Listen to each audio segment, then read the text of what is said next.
fois de plus, bonsoir et bienvenue sur le plateau de Scène de Presse. Et sur ce plateau, avec moi, Cyril Rolande Béchon, qui est directrice exécutive de l'ONG Nouveau Droits de l'Homme au Cameroun. Bonsoir et bienvenue. Merci, bonsoir et merci pour l'invitation.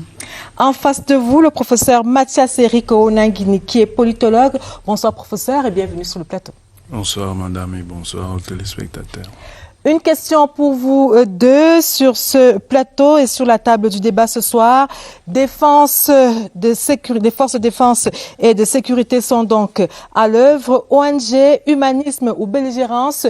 L'interrogation fait suite aux tirs nourris que suit le Cameroun et particulièrement son armée dans la situation, L'interrogation fait suite aux tirs nourris que suit le Cameroun et particulièrement son armée face à l'insécurité qui prévaut dans le nord-ouest et le sud-ouest, alors que les entrepreneurs du chaos sèment la mort et la désolation dans cette partie du pays avec comme bras armés les terroristes sécessionnistes. Seules les forces de défense et de sécurité camerounaises qui sacrifient leur vie sous le drapeau font l'objet de rapports à charge de la part de certaines ONG nationales et internationales.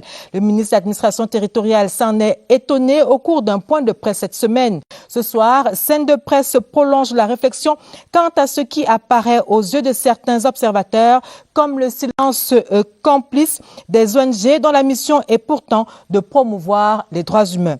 Des droits humains bafoués par la violence dans le nord-ouest et le sud-ouest. On le verra dans la deuxième partie de cette édition de Scène de Presse. La température monte à nouveau dans ces régions et dans celles de l'ouest. Galim, Bamenda, Garbou, pour ne citer que les attaques les plus retentissantes de ces dernières semaines.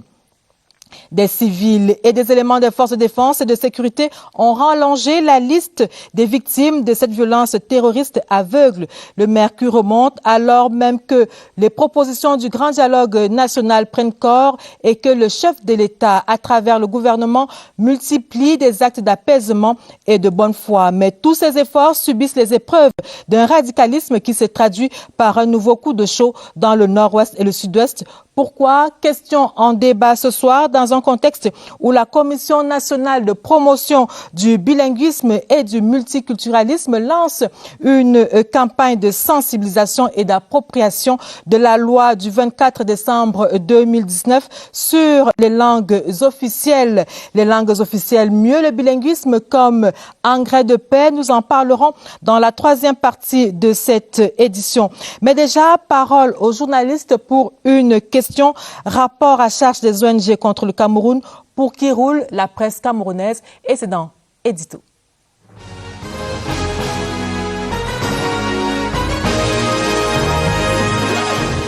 Les rapports font vivre les ONG. Donc il faut s'attendre à ce que ces rapports ne soient pas. Si tout est bon, le rapport de l'ONG n'a plus de valeur pour ceux qui financent et qui sont derrière, qui ont des objectifs. Si les ONG diffusent des rapports qui ne sont pas véridiques, le devoir ou la responsabilité des médias, c'est de rectifier et de donner la bonne information. Les médias ont leur ligne éditoriale qui ne sont pas similaires et ne se ressemblent pas. Ce qui est d'ailleurs normal. Dans une société, il faut toujours plusieurs courants pour animer un pan de la vie sociale. Les médias camerounais doivent être très professionnels. ONG national et international qui fait les rapports sur la crise anglophone, je vais citer cela. C'est comme ils sont trop vite quand c'est quelque chose qui va écrire contre le gouvernement. Beaucoup de journaux camerounais, des entreprises sont faibles, n'ont pas de ressources, la publicité est soit inexistante, soit insuffisante. Et je comprends des confrères qui lorsqu'ils reçoivent des subsides, des subventions, des aides, des apports divers, sont tentés de suivre un peu le courant ou bien les idées de ceux qui leur apportent des subventions. Je ne condamne personne, mais je dis la réalité est celle-là. Lorsqu'il y a un contexte politique, vous verrez qu'il y a toujours une implication de certaines ONG, des ONG d'un certain type qui disent entre guillemets soutenir l'action humanitaire, mais qui se retrouvent mêlés dans des situations qui mettent en difficulté les États. Le journaliste dans cette posture doit se mettre, pas forcément en militant de la défense des intérêts nationaux, mais en protecteur de la paix sociale. Les médias ne doivent pas être le relais de la division sociale, le relais de la souillure sur l'armée, par exemple. Professeur de journalisme au Cameroun, c'est un métier pour tout le monde. Les gens qui sont allés à l'école, ils ont échoué pour être les avocats, ils ont échoué pour être les professeurs, ils ont échoué pour être les ingénieurs. Quand ils rentrent au quartier, prend juste un bic avec un bout de papier et commence à passer dans les bureaux comme journaliste. On connaît beaucoup.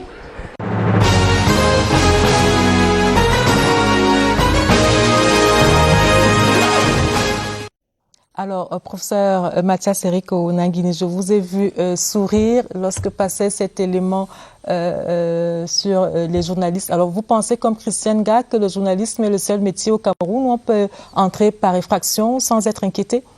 Non, je ne dirais pas ça, mais en même temps, ce qu'il dit n'est pas complètement faux. On voit bien qu'un certain nombre de personnes qui ont connu des échecs en termes d'insertion professionnelle dans d'autres métiers, trouvent le journalisme comme une porte de repli, un lieu de refuge salutaire. Ça, c'est tout à fait établi. Alors, parlons donc de ces ONG qui s'illustrent par des rapports particulièrement biaisés sur les forces de défense et de sécurité camerounaises. Jusqu'où pensez-vous que ces ONG forcent le trait? Non, je pense que ce qui se passe dans le nord-ouest et le sud-ouest n'est pas quelque chose d'anodin. Ça s'inscrit dans un mouvement général qui a été théorisé par des spécialistes de la stratégie, le général américain Mattis, mais aussi l'expert soviétique Andrei Korybko, et qu'on appelle la guerre hybride. Dans les guerres hybrides, il y a beaucoup de volets d'action. Et parmi ces volets d'action, il y en a qui se rapportent à ce qu'on appelait traditionnellement la guerre informationnelle ou la guerre psychologique. Et évidemment, les officines a priori morales que sont les organisations des droits de l'homme peuvent être impliquées dans de tels conflits. Et ce n'est pas une réalité spécifique au temps d'aujourd'hui. En réalité, cela existe depuis que cette forme d'action s'est constituée dans l'espace international à la fin des années 1960 et au début des années 1970 avec notamment le fameux conflit du Biafra. L'action conduite par des ONG, les ONG d'action humanitaire qui sont nées à l'occasion dans l'espace public international, a montré en même temps que ces officines pouvaient être des agences de relais d'un certain nombre d'acteurs, de services spéciaux, d'intérêts de différents lobbies. Pour donc revenir au Cameroun de manière spécifique, il n'y a qu'à regarder comment ces ONG, qu'elles soient nationales ou internationales, rendent compte de la crise et du fait que la crise puisse produire des abus en termes de droits de l'homme. Une guerre, évidemment, ce n'est pas une partie de plaisir. Et dans une guerre, il peut y avoir des exactions de part et d'autre. Donc, ce n'est pas ça qui est en jeu en tant que tel. Mais précisément, si on a une déontologie exigeante, on ne peut pas rendre compte de ces exactions de manière biaisée. Et il faut voir comment, dans le cours du conflit, chaque fois que, à tort ou à raison, on pense que les forces de défense et de sécurité du Cameroun sont impliquées dans des exactions, évidemment, le tir est nourri, il est extrêmement violent. Par contre, quand on se trouve dans des situations manifestes d'abus de droits de l'homme qui viennent des groupes armés, il y a souvent un silence qui est tout à fait surprenant. Vous avez vu la fameuse affaire de Madame Florence Ayafor. Vous avez vu également cette dame qui a été enterrée vivante par les fameux groupes ambazoniens. On a même vu, bien après la polémique sur Human Rights Watch, on a vu ce qui s'est passé à Galim. Ceux qui doivent précisément, dans tel ou tel cas, mettre en évidence les violations des droits de l'homme, on a l'impression, et ce n'est pas une impression, c'est la réalité, qu'ils choisissent les situations qu'ils vont dénoncer. Et on se rend compte que quand ils dénoncent, ces situations ne concernent que les forces de défense et de sécurité. À partir de ce moment, pour finir, ça indique bien qu'il y a une perspective non seulement idéologique, mais stratégique qui oriente leur manière de faire. Et c'est dans une logique en fait de diabolisation. Et on a déjà vu ça aussi dans d'autres pays qui ont été confrontés à des crises de ce type, à l'exemple de la Côte d'Ivoire ou de la Libye.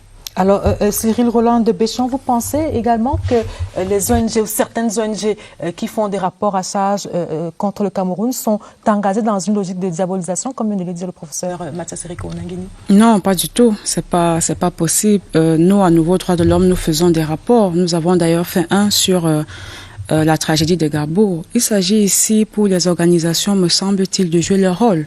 Leur rôle qui est celui-là de dénoncer, d'abord d'établir les faits, de dénoncer quand il y a des violations. C'est dans leur travail. Est-ce que ces rapports donnent des informations crédibles, n'est-ce pas, qui peuvent servir à une meilleure protection des droits humains? Je crois que le débat est à ce niveau parce que dans un rapport, une ONG joue sa crédibilité. Un rapport n'est pas juste un document qu'on fait circuler pour le plaisir de faire circuler, parce qu'en même temps, vous pouvez dire des bêtises et on vous rapporte la preuve du contraire. Donc, c'est un travail sérieux que nous prenons avec beaucoup de sérieux parce qu'il faut être sûr de ce que vous dites avant de le dire. Donc, c'est un travail important, il me semble, et c'est un travail qui devrait être vu comme une contribution, n'est-ce pas, pour l'amélioration d'une situation, et non davantage comme j'entends parler des tirs nourris, des rapports à charge, mais c'est ahurissant de voir à quel point on parvient à concentrer l'attention de l'opinion sur les rapports, au lieu de concentrer l'attention de l'opinion sur ce qui est dit dans les rapports et ce qui peut changer ou ce qu'on peut faire par rapport à ce qui est dit. Parce que jusqu'ici, on ne m'a pas dit que les informations contenues dans un rapport d'une organisation, en tout cas de Nouveau Droits de l'Homme, que l'information était fausse. Nous attendons toujours que des informations concrètes, n'est-ce pas, appuyées avec des preuves à l'appui pour nous dire que voilà, écoutez, vous avez raconté des histoires à tel niveau, à tel niveau. Alors, je voudrais que vous nous disiez, oui, juste avant, je voudrais que vous nous disiez comment est-ce que vous procédez. Je reviens par exemple sur le drame de Garbour. 3 jours, 4 jours après, un rapport avait déjà été fait par Human Rights Watch. Je ne sais pas si vous souscrivez totalement à ce rapport-là. Comment est-ce que vous procédez pour parvenir justement à établir les faits? Human Rights Watch a fait son rapport. Les organisations nationales comme Nouveau Droits de l'Homme, avec d'autres organisations partenaires comme le REDA, comme le Centre for Human Rights, beaucoup d'organisations ont fait des rapports. Chaque organisation a sa méthodologie. En ce qui nous concerne, Nouveau Droits de l'Homme, tout est parti des différents messages que nous avons reçus dans le cadre de la plateforme que nous avons mis en place. Nous avons mis une plateforme qui est composée des organisations basées au nord-ouest et du sud-ouest, et notre seul objectif, c'est de contribuer à la protection des droits humains, à la construction de la paix. Donc, lorsque les informations circulent, il y a eu un travail de triangulation, d'établissement des faits. Comment cela s'est passé? Cela s'est passé que qui est parmi les organisations sur le terrain proche de la scène de l'événement, de ce qui s'est passé. On identifie quels sont les acteurs qui sont les plus proches. Est-ce qu'on a des contacts? Des contacts, ça peut être une victime, ça peut être une proche de victime, ça peut être un témoin oculaire, ça peut être un tout autre acteur qui a des informations qui nous permettent, n'est-ce pas, de recoller ou de recouper. Parce que vous savez que lorsqu'il y a une tragédie comme cela, d'ailleurs, il y en a plusieurs qu'on n'a pas pu recouper suffisamment parce qu'il y avait un flot d'informations, mais il fallait les vérifier. Parfois, vous n'avez pas suffisamment de contacts pour vérifier toute l'information. Alors, revenons spécialement, pas l'information. Spécifiquement sur le cas de Garbour.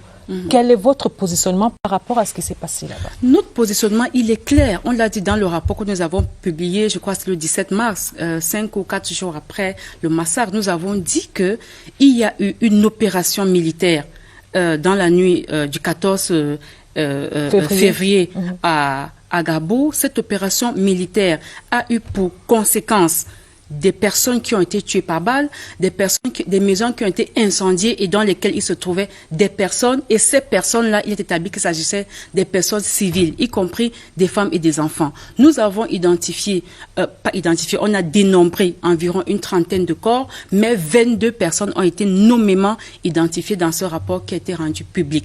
Aujourd'hui, nous avons dit que la commission d'enquête qui a été mise sur pied, heureusement, mais malheureusement, on commence par par ce fait, à l'idée que au Cameroun, les commissions d'enquête, c'est davantage des effets d'annonce qu'effectivement des instances en mesure d'apporter l'établissement de la vérité sur les situations graves. Parce que il me semble que le gouvernement camerounais a communiqué sur le fait que cette commission avait 8 jours.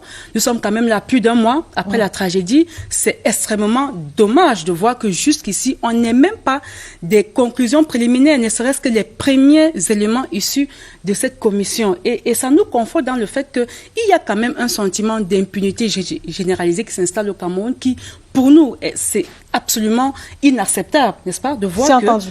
Voilà, il y a des situations aussi graves comme celle-là, mais qu'on soit en train de gaspiller tellement d'énergie, de temps et tout ce que nous avons pour, dans les écrans, à fustiger les ONG, mais que de donner des réponses concrètes aux problèmes qui ont été posés. Les populations attendent, les gens regardent, les gens veulent voir le Cameroun.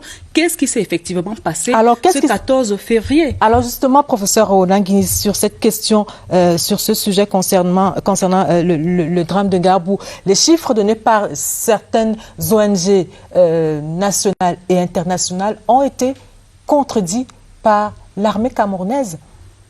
Oui. Y compris le rapport d'ailleurs. Oui. À l'occasion, le ministre délégué à la présidence chargé de la défense, puis le spécialiste chargé de la communication, que nous avons d'ailleurs reçu sur ce plateau, à Tonfac, ont démenti la ligne de présentation des faits et d'analyse qui a été celle des ONG. Je réitère, madame, que nous avons un traitement biaisé. Le problème n'est pas de dire que les ONG, dans tous les cas, ne mettent pas le doigt sur des violations des droits de l'homme. Ça peut être le cas. Mais c'est comme si on choisissait. Je ne vois pas. Est-ce que vous maintenez, par exemple, concernant ce rapport, qu'il a été retiré par Human Rights Watch? Oui, madame. Le rapport de Human Rights Watch, le premier, faisait état notamment des listes de victimes. Le document qu'il y a sur le site à la section rapport n'est pas un rapport, madame. Un rapport ne peut pas se citer lui-même. C'est un document qui rend compte du rapport, puisque dans ce document, on a des extraits avec des guillemets de madame Ilaria Allegrotti. Ça veut dire que ce n'est pas le rapport des faits lui-même sur Garbou, c'est un document qui parle de ce rapport et de la présentation que ce rapport a fait de la situation. Par ailleurs, toujours sur ce site, vous avez ce qu'ils appellent des communiqués détaillés, où ils établissent un peu à propos des événements la manière de faire. Mais il faut précisément savoir que madame Allegrotti nous avait promis un rapport définitif sur les événements de Garbou qu'on attend, comme on attend l'enfant de Siraj. Depuis, ce rapport-là ne vient pas, pour la simple raison que ces informateurs, elle a le droit d'en avoir sur le terrain, certains ont été arrêtés, notamment M. Foy Yakoubou, qui était ce qu'on appelle dans la nomenclature des Ambazoniens un Zero Ground Coordinator, et particulièrement chargé des problèmes de propagande. Je réitère, madame, que le traitement des violations des droits de l'homme est biaisé. Le fait que ce rapport ait été retiré... Je vais vous indiquer pourquoi. Il y a bien eu les événements de Ngalim après, et dans les Bamboutos. Pourquoi on ne voit pas le même entrain, la même volonté de démontrer ce qui s'est passé? C'est parce que dans la situation de Ngalim, il est évident que ce ne sont pas les forces de défense et de sécurité qui sont impliqués, mais que ce sont des groupes armés. D'ailleurs, sur les groupes armés, il y a une polémique, puisque M. Marc Barra, ou Marc Barretta, comme il se fait appeler des deux noms, a indexé non seulement un parti politique, le MRC, mais a indexé la base, en disant que pour lui, ce sont eux, puisqu'il, selon lui, c'est ce qu'il a dit, ils avaient promis de passer à la lutte armée. Là, on ne les entend pas parler. C'est ce qui montre précisément que nous sommes bien dans ce qu'on appelle une logique dans laquelle les organisations, les ONG peuvent devenir des acteurs du conflit. Et d'ailleurs, dans ce cas, elles sont clairement des acteurs du conflit. Alors Et pour la première fois, madame, oui. Madame Allegrotti, face justement à l'idée de critique, disant qu'elle ne faisait que des rapports à charge contre les forces de défense et de sécurité, elle a indiqué de manière vague que les Ambazoniens, en fait, attentaient aux droits des enfants à l'école. Ce qui est précisément une reconnaissance du fait que pendant longtemps, on n'a pas évoqué ça. Par ailleurs, puisqu'on parle de Ngarbou, pourquoi se fait-il que dans ces rapports, on n'évoque jamais les situations d'exaction qui sont commises à l'encontre de la communauté Bororo, sur la base d'un vieux conflit qui existe dans la région et qui a rebondi précisément à l'occasion de ces polémiques-là. Alors, je voudrais juste, je vais vous donner la parole, professeur. Je crois comprendre en vous écoutant que les ONG ou certaines ONG ont dévoyé les missions d'humanisme qui sont les leurs, tout au moins en ce qui concerne le Cameroun. Oui, mais c'est évident, puisque je vous dis qu'on ne rend pas compte des violations des droits de l'homme de la même manière. Ça veut dire qu'il y a une grille de sélection qui permet d'orienter le regard vers les forces de défense et de sécurité. Et c'est là où il y a un problème. Pourquoi, madame? Parce que nous sommes dans une situation de guerre hybride. Et dans les guerres hybrides, les groupes armés ont une certaine manière de fonctionner. Ils se dissimulent dans la population. Ce qui rend difficile l'action des forces de défense et de sécurité, que ce soit les unités dites régulières ou les unités spéciales. Il est extrêmement difficile d'agir contre ces groupes quand ils sont dans les villages, puisqu'à l'occasion, en l'occurrence en Ngarbou, le lieu qui a été attaqué lors de cette opération était une espèce de lieu fortifié où il y avait du carburant, il y avait des armes, ainsi de suite. Mais en plein village, parce que, évidemment, l'une de leurs logiques pour rendre la tâche difficile aux forces de défense et de sécurité, c'est de se dissimuler dans les villages. Vous avez la parole. Oui, je voudrais réagir sur une ou deux choses. Et je suis un peu mal à l'aise quand j'entends des personnes éclairées dire certaines choses. Par exemple, concernant l'affirmation de M. Barreta, ou je ne sais pas comment il s'appelle très bien, quel est son vrai nom, mais le seul fait de faire une affirmation de ce genre ne nous permet pas, ne nous donne pas, ne veut pas dire que ce qu'il dit est vrai. Personne ne l'a dit. Non, c'est vous qui vous appuyez dessus pour faire un développement assez sérieux sur l'implication. Non, quand on a ce genre d'informations, c'est justement ce qui est le plus difficile que les organisations font, c'est de pouvoir rajouter à ça plusieurs autres éléments qui vous permettent d'en avoir suffisamment et pour faire des affirmations. Ce n'est pas donc parce que seulement dans le cas de l'armée. C'est seulement dans le cas de l'armée qu'on sait que c'est suffisant. A blessé tel et puis voilà, c'est une vérité, c'est établi. Par contre, pour l'armée, c'est toujours vrai. Voilà, la base. Non, mais c'est pas possible. C'est absolument dommage. Et puis je voudrais dire une chose. On parle tantôt d'humanisme. Il faut reconnaître que les acteurs humanitaires peuvent parler aux belligérants.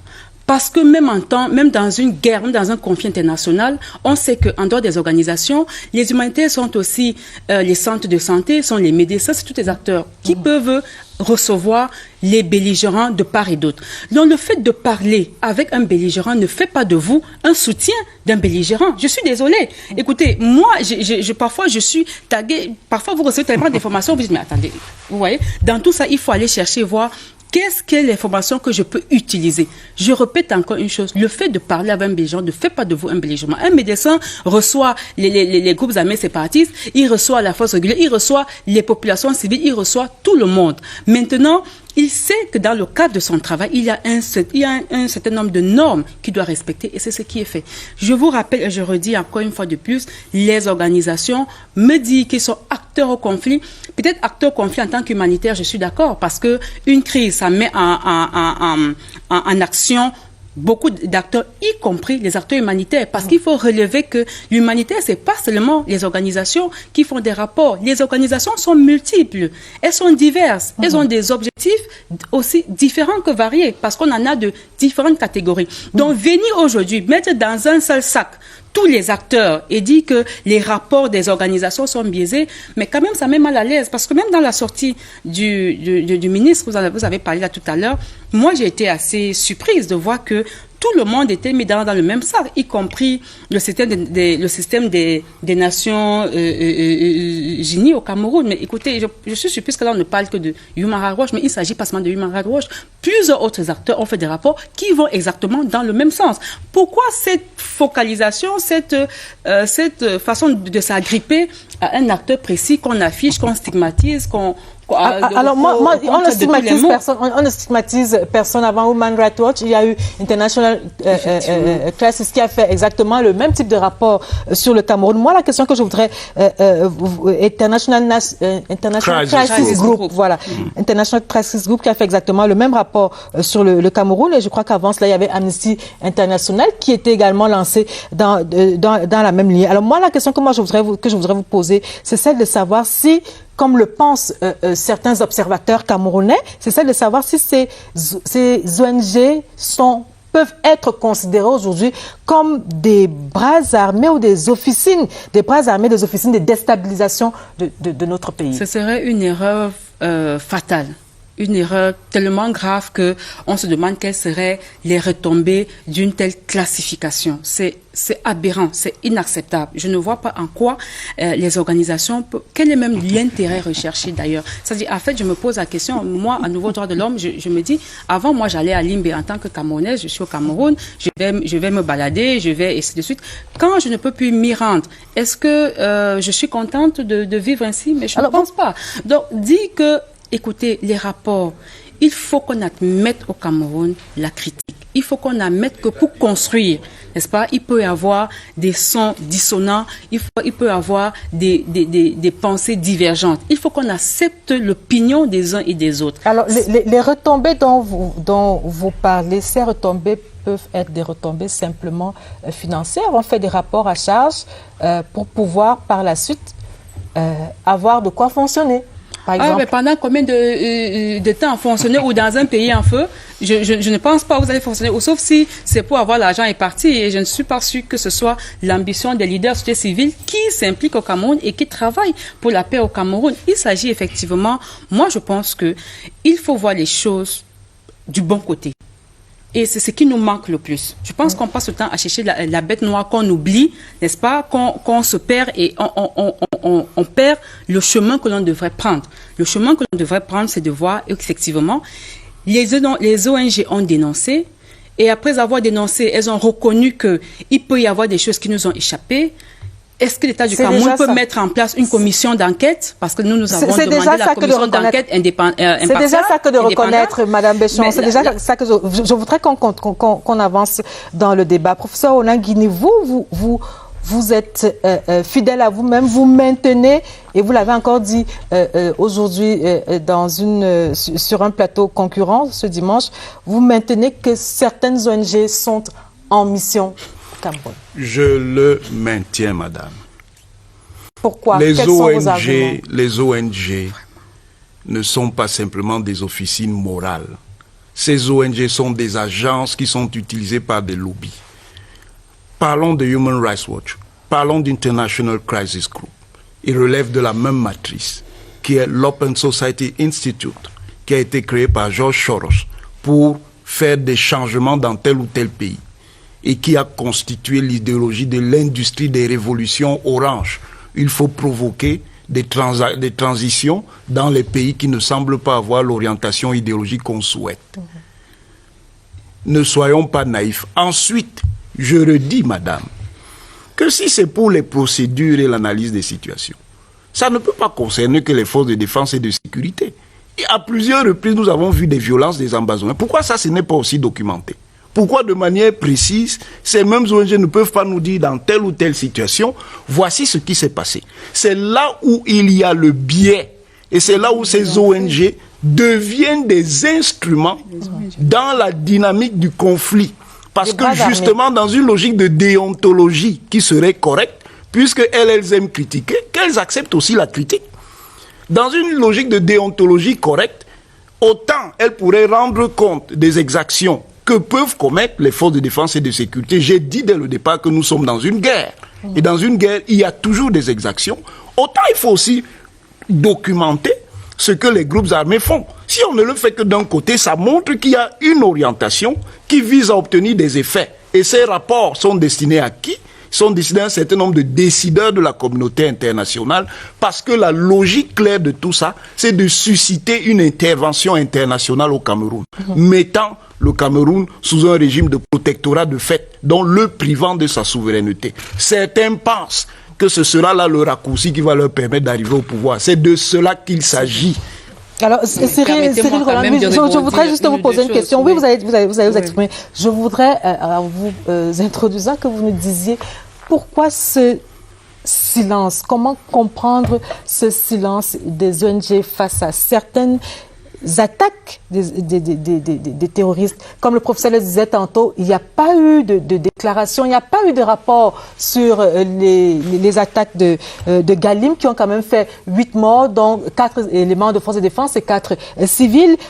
Pas de rapport non plus sur ce qui aurait pu être une catastrophe à Bamenda le 8 mars. On n'a pas entendu les ONG, on n'a pas lu une seule ligne sur ces événements-là. Pourquoi? C'est justement ça qui est faux. Et c'est pour cette raison que je voulais rebondir directement après l'intervention du professeur. Les organisations nationales ont réagi. C'est-à-dire, après l'attaque de Galim, je vais vous citer. Le LOREDAC a fait une déclaration, par exemple, sur ce qui s'est passé à Galim. Seulement une déclaration? Nouveau droit de... Non, écoutez, il faut rappeler, et ça me permet de clarifier une chose. Les réactions, vous n'allez pas nous imposer un format. Il y a plusieurs formats dans lesquels on peut réagir. En fonction des situations. On peut réagir avec un rapport. On peut réagir avec une déclaration. Les rapports, c'est pour l'armée. Les déclarations, c'est pour... On peut réagir avec un communiqué. On peut réagir avec un tweet. On peut réagir avec un post sur Facebook. On peut réagir avec un post sur la page. Mais alors, pourquoi ces éléments n'ont pas connu, ces événements tout aussi malheureux n'ont pas connu la même ampleur que les événements poser la question de Gabou, pour lesquels l'armée a quand même des données chiffrées. Maintenant, poser la question aux journalistes, n'est-ce pas? Nous, les organisations, on fait notre boulot, n'est-ce pas? Quand je décide de réagir sur le 8 mars, par exemple, je réagis en disant, bon, moi, j'ai des raisons d'être en noir parce que ce que j'entends là n'est pas une bonne nouvelle. C'est ce que je pense, c'est ce que je sens en ce moment précis et c'est une réaction. N'est-ce pas? Vous n'allez pas me dire que c'est pas une réaction parce que c'en est une. Maintenant, après, est-ce qu'on relaie cette information ou pas? Écoutez, moi, je n'appelle jamais un journaliste pour lui dire que bon, est-ce que tu as relayé mon communiqué de ce matin? Maintenant, je crois aussi qu'il y a, c'est comme les organisations, les médias aussi ont leur, vous appelez ça quoi? On leur ligne. N'est-ce pas?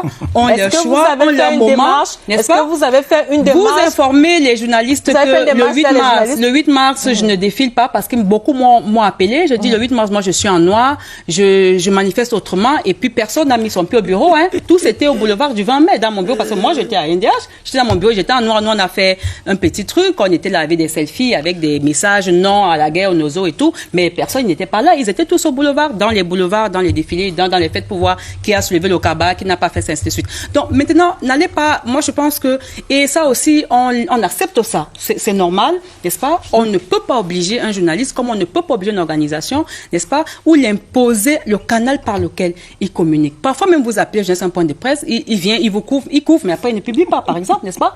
Ou parfois il publie une phrase, vous avez dit tellement de choses dans un document de 13 pages, ils vont choisir une petite phrase là quelque part, c'est ça qu'ils publient. Mais ça aussi, on reconnaît que bon, c'est leur boulot, c'est leur choix, on accepte et puis on avance dans le travail que nous faisons. Moi, je voudrais savoir ce qui n'a pas marché, professeur Onanguini. Je voudrais savoir ce qui n'a pas marché. Autant, justement, comme le dit Cyril Roland de Béchon, autant la presse, ou alors une certaine presse camerounaise et une certaine presse internationale ont rendu compte de ce qui était, de ce qui s'est passé ou de ce qui se serait passé en Garbou de leur point de vue. Autant pour ce qui est de Galim et de Bamenda, on n'a presque rien lu dans la presse. On n'a pas eu le même étonnement, on n'a pas eu les mêmes dénonciations. Pourquoi? Mais c'est ça le biais, madame. Pourquoi cette indignation sélective? L'indignation est sélective parce qu'on veut obtenir des effets politiques. Et les effets politiques, c'est d'arriver à dessaisir le Cameroun de sa souveraineté en présentant son État et ses forces de défense et de sécurité comme des acteurs qui commettent des exactions graves contre le droit pénal international. Il y a donc toute une construction qui est commanditée. Moi, je veux bien, si pour les forces de défense et de sécurité, il y a toujours des rapports, et pour les autres, on fait les tweets, ça montre le biais. Quand il y a une déontologie sérieuse, on analyse les situations de la même manière. Il Il n'y a pas à faire... C'est comme si on faisait aussi des rapports contre les groupes armés sans en faire sur les exactions que les forces de défense et de sécurité peuvent commettre. C'est ça le bien. Par ailleurs, est-ce que la logique, il y a aussi des mélanges de rôles, des interférences, et ça montre dans la surpolitisation de ces ONG.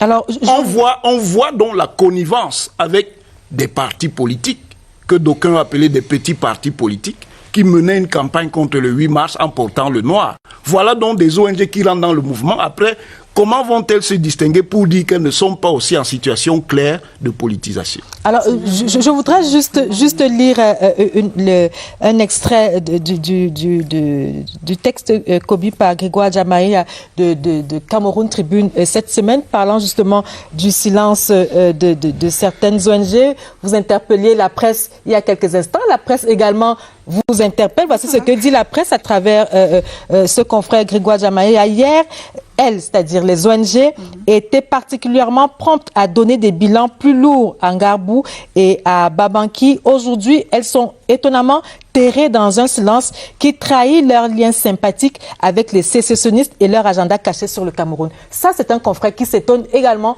de votre silence, autant que vous vous étonnez du silence de la presse. C'est un confrère de quel média? Comme je l'ai dit tantôt, moi, je respecte la ligne, n'est-ce pas, éditoriale de tout média camerounais, comme je respecte les choix des organisations, mais que je me donne le droit, n'est-ce pas, de critiquer ou d'avoir à redire ce que fait le gouvernement. Parce que ce que fait le gouvernement, c'est pour l'État du Cameroun. Et l'État du Cameroun, c'est nous, c'est eux, c'est vous, c'est tout le monde. Et on a le droit, n'est-ce pas, de s'intéresser à ça et de dire ce qu'on pense de ce qui est fait. Donc, si les médias peuvent faire ce qu'ils veulent, les organisations peuvent dire ce qu'elles veulent, malheureusement, le gouvernement, lui, ne peut pas faire ce qu'il veut, ne peut pas dire ce qu'il veut quand il veut. Il y a des règles partout. Il y a des règles partout. Il y a des règles partout, mais il y a une instance. Même en journalisme, il y a des règles. Il y a une instance, n'est-ce pas, à qui on a donné un mandat, le mandat qui est de protéger les Camerounais. Et permettez-moi, laissez-nous dire que effectivement, dans ce mécanisme, il y a des failles et il faut que des solutions soient apportées à ces failles-là, parce que c'est de notre protection qu'il s'agit. Je n'arrive pas toujours à comprendre quel est le problème là-dessus. Maintenant, sur le professeur a parlé des officines, je sais pas, de l'équilibre, des rapports. Je redis encore une fois de plus, ces rapports existent. Les organisations font ce qu'elles ont à faire. Maintenant, n'allez pas imposer aux organisations. Est-ce qu'elles existent sur les Ambazoniens? Oui. Vous les avez présentés. Dans le rapport que nous avons fait, par exemple, sur Garbou, vous avez documenté de la même manière. Vous avez documenté les attaques contre les Bororo. Était de rappeler aux forces séparatistes. Vous les avez documenté, madame. Aussi l'obligation de protéger les civils. Est-ce que vous avez documenté les attaques contre les Bororo qu'ils subissent de manière régulière?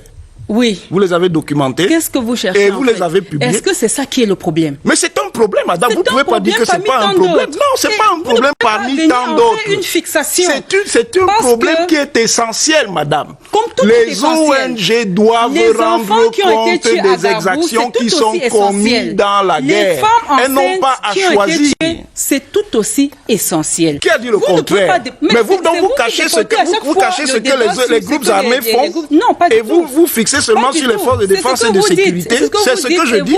Et vous arrivez à irriguer tous les médias, la communauté, à côté de la plaque. Quelle plaque, madame? La plaque qui est celle-là qu'il y a un seul État au Cameroun. Et alors, mais comme il y a un seul État au Cameroun, ça veut dire donc que les citoyens, ils peuvent violer les droits. Je ne reconnais pas aux forces armées séparatistes, n'est-ce pas, le pouvoir, un seul. Vous voulez parler des groupes armés? Des groupes armés, n'est-ce pas? Je ne leur reconnais aucun droit, aucun pouvoir, n'est-ce pas, de nous protéger. Donc ils peuvent violer les droits comme ils n'ont aucun pouvoir. Justement, c'est l'État du Cameroun de les empêcher, n'est-ce pas, d'agir. Et avec le travail que vous faites, c'est ça qui permet à l'État de le faire. Si l'État du Cameroun ne le fait pas tel qu'il doit le faire, comment est-ce que les ONG comment est-ce que les ONG accompagnent justement l'État, accompagnent les forces armées dans cette bataille-là, dans cette lutte contre les c'est ça l'accompagnement. Pourquoi vous voulez que l'accompagnement soit de dire exactement ce que le ministre de la Communication a dit? Non. Est-ce que l'accompagnement, c'est seulement de dénoncer parfois des choses qui n'existent pas? Non, nous reconnaissons ce qui est bien. Non, dans nos rapports, nous reconnaissons ce qui est bien. Faire des rapports biaisés? Dans nos rapports, nous reconnaissons ce qui est bien. Il faut ça, aller les lire. À l'introduction, nous commençons toujours par dire, voilà, telle chose a été faite, voilà, il y a telle chose, voilà, mais il y a telle chose que nous avons relevée, il y a telle chose que nous avons relevée, pour lesquelles, et on fait des recommandations. Ce qui est le plus important, c'est qu'on recommande. Est-ce que le gouvernement, nous demandons au gouvernement de faire ci, nous demandons, nous interpellons, nous faisons ceci. Mais c'est ça qui est important. Nous allons marquer un premier arrêt dans cette édition de Scène de presse pour écouter le ministre de l'Administration territoriale, Paul Atanga-Ndji, qui a fustigé justement le comportement de certaines ONG et de certains médias cette semaine. Paul Atanga-Ndji est en focus dans cette édition de Scène de presse.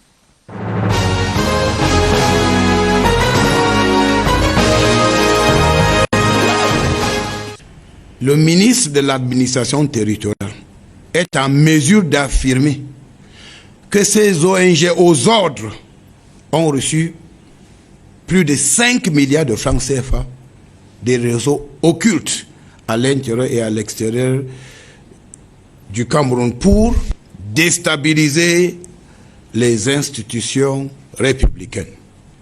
Prouver par tous les moyens que la crise dans les deux régions s'enlise. Montrer à travers des faux rapports que l'armée camerounaise poserait des actes contre des populations civiles. Cet état de choses est inacceptable. Je voudrais également rappeler aux responsables des ONG qu'ils ont l'obligation de détailler au franc près les fonds reçus chaque année, l'identité de leurs financiers ou donateurs et l'utilisation de ces fonds au Cameroun. Je voudrais saisir cette occasion pour inviter les médias à cesser d'être des relais des rapports erronés contre les forces de défense et de sécurité diffusés par des ONG aux ordres.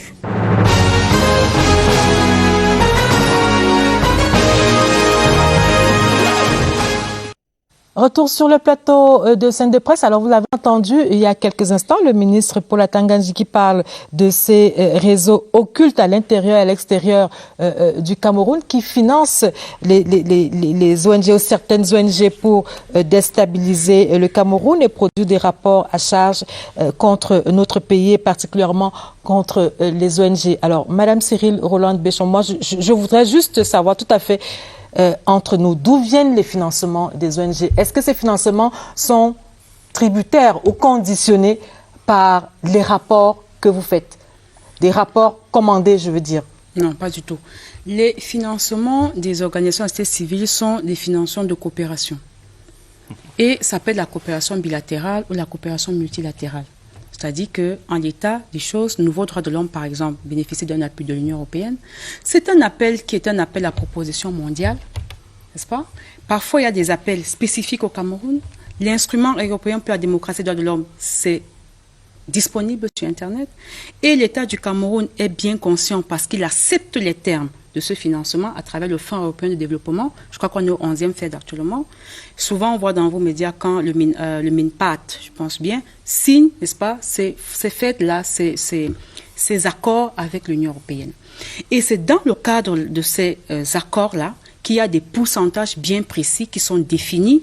Quel est l'appui global qui sera destiné au gouvernement, n'est-ce pas, aux entités étatiques, et quel est le pourcentage de l'enveloppe qui sera remis ou redistribué d'une manière ou d'une autre aux organisations civiles.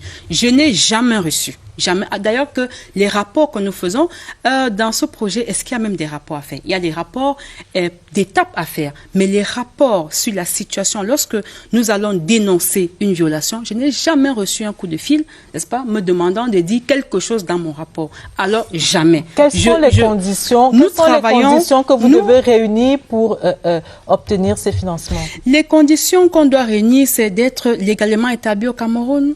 C'est d'avoir une expérience d'un minimum, je crois, ça dépend. Il y en a qui ont 2 ans, il y en a qui n'ont pas, il y en a qui ont 5 ans. Par exemple, les Nations Unies, pour vous dire 2 ans. Donc, vraiment, ça dépend. Il y a une expérience qu'il faut présenter. Il faut présenter des rapports d'activité qui, justement, sont la preuve de votre expérience, parce que l'expérience n'est pas de dire que voilà, j'ai existé depuis 10 ans, vous pouvez avoir existé depuis 10 ans, mais ne rien faire du tout. Donc, c'est la capacité à avoir un siège, à présenter le travail qui est fait, n'est-ce pas? à nouveau, droits de l'homme, nous avons un service de protection, c'est comme ça qu'on l'appelle, qui est en fait un service d'aide légale que nous apportons aux citoyens tous les jours. Pas que pour la crise anglophone, il faut le dire, parce que je suis désolée de voir qu'on ne parle actuellement que du travail des ONG par rapport à la crise anglophone.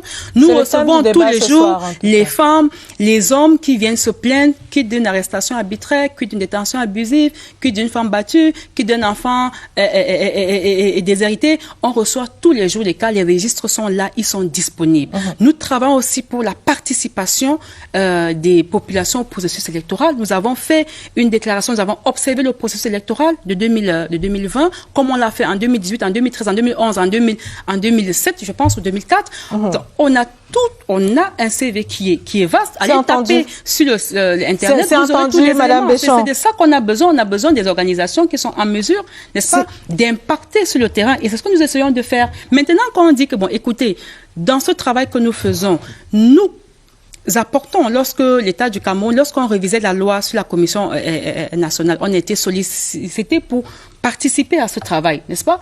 Mais pourquoi est-ce que ce travail qui est apprécié à certains endroits n'est pas de la même manière quand il s'agit maintenant des crises, quand il s'agit de critiquer, de dénoncer ce qui n'a pas marché? C'est entendu. Alors, professeur Onanguine, je voudrais qu'on revienne donc sur ces liens entre les réseaux occulte de financement des ONG et ces ONG justement qui travaillent au Cameroun.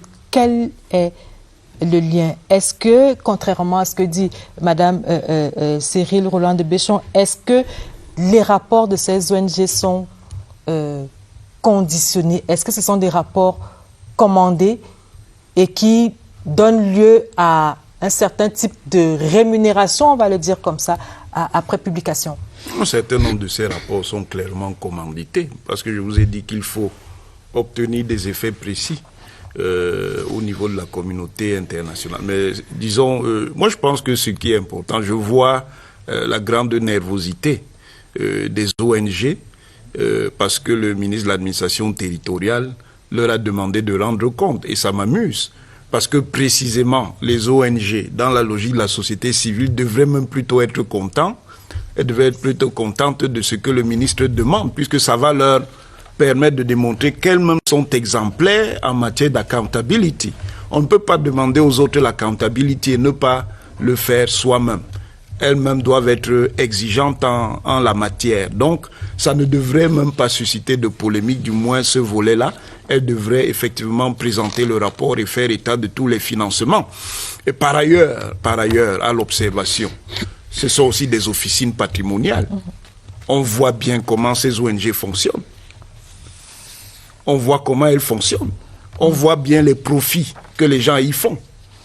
Ce qui laisse entendre qu'effectivement la gestion d'un certain nombre de ressources dont elles bénéficient n'est pas aussi orthodoxe qu'on veut le faire croire. Alors, en tout cas, si ce n'est pas ça, qu'elles fassent donc les rapports et on verra donc les ONG qui sont irréprochables en la matière. Ça ne devrait pas susciter la nervosité que je vois auprès d'un certain nombre de leaders d'ONG. Alors, juste pour finir, vous parlez de vos rapports il y a quelques instants et de l'accompagnement que vous dites apporter au gouvernement. Que doit faire le gouvernement des rapports qui sont rédigés par les ONG? Ces rapports doivent être reçus, ils doivent être analysés. Ils doivent, des réponses, des enquêtes ou des check-ins doivent être faits sur ce qui est dit et des actions posées. C'est de ça qu'il s'agit. On n'a jamais dit que ce qui est dit dans un rapport était parole d'évangile. Mais on a dit que ce sont des dénonciations. On le rappelle, ce sont des dénonciations, ce sont des allégations de violations. Et je vous ai dit toujours... Qui peuvent s'avérer fausses. On est d'accord là-dessus? Oui, ils peuvent s'avérer fausses. Si des mécanismes, n'est-ce pas, des mécanismes transparents, n'est-ce pas, ont été mis en place pour démontrer justement que ce qui a été dit dans ce rapport est faux. Mais malheureusement, l'histoire du Cameroun nous renseigne que voilà, il a été très difficile d'établir le contraire face à ces rapports-là. Maintenant, quant à ce qu'a dit le professeur sur la sortie on signale quand même que sur Gabou, l'armée parle de 5 morts. Hein. L'armée, ça c'est la parole de l'armée. Maintenant, une commission d'enquête a été mise sur pied, au risque de me tromper. Maintenant, cette commission était pour démontrer qu'effectivement, il y a... L'armée qui est au front. L'armée qui est au front, alors que les ONG ne sont pas vraiment au front. Les ONG ne sont pas, elles n'ont que des relais. C'est pas une affaire de front. C'est pas une affaire d'être au front et d'être là. C'est une affaire de les actions. Parce que même le professeur l'a dit. Alors comment parler de quelque chose alors qu'on n'était pas sur le terrain? Comment ça se fait? Comment l'armée a fait pour savoir qu'il y a eu 5 morts? L'armée sur le terrain? Pas? Ça veut dire qu'après le forfait, les éléments de force de défense sont sur le terrain? Justement, j'ai dit donc que ça, c'est la parole de l'armée. Comme il y a eu la parole du gouvernement, maintenant nous attendons la parole de la commission d'enquête, que nous aurons souhaité qu'elle soit indépendante, n'est-ce pas, pour donner les gages, effectivement, pour démontrer que ce que les organisations ont dit n'était pas fondé. C'est entendu. Alors, professeur, pour finir, professeur Onanguini, qu'est-ce que le gouvernement doit faire de ces rapports-là? Non, moi je pense que les ONG fassent leur travail, c'est-à-dire recenser les exactions, n'est pas un problème en soi. Moi, le problème que j'ai, c'est la géométrie variable. On ne peut pas choisir les situations. Quand c'est l'armée, on fait les rapports. Quand c'est les groupes armés, quand on est gentil, on fait les tweets. Non, ça ne fonctionne pas comme ça.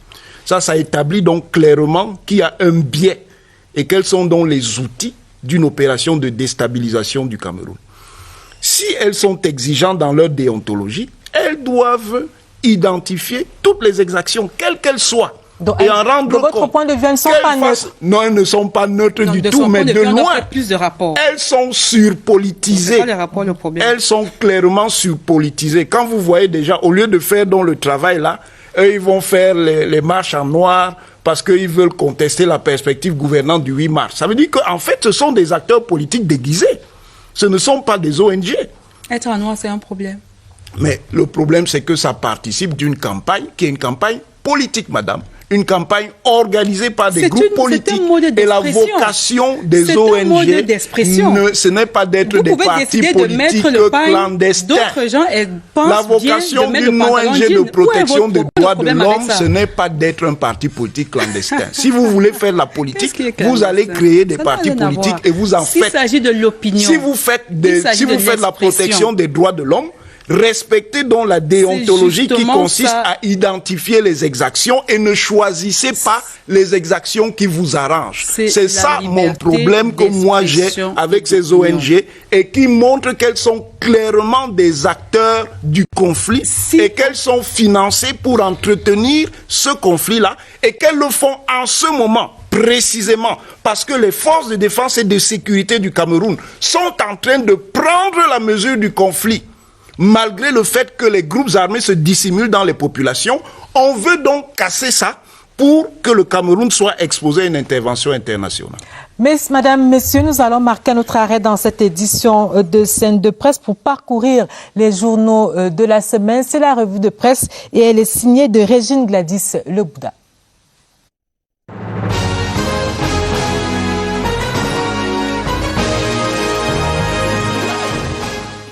Bruit de guerre dans la presse cette semaine. Une attaque terroriste à Galim déverse du rouge dans Cameroun Tribune. Un groupe d'assaillants a pris d'assaut la gendarmerie et le poste de sécurité publique de cette ville du département des Bamboutos. Bilan, 8 vies fauchées au soir du 7 mars. Les regards à jamais éteints des tués de Galim attristent les colonnes du jour.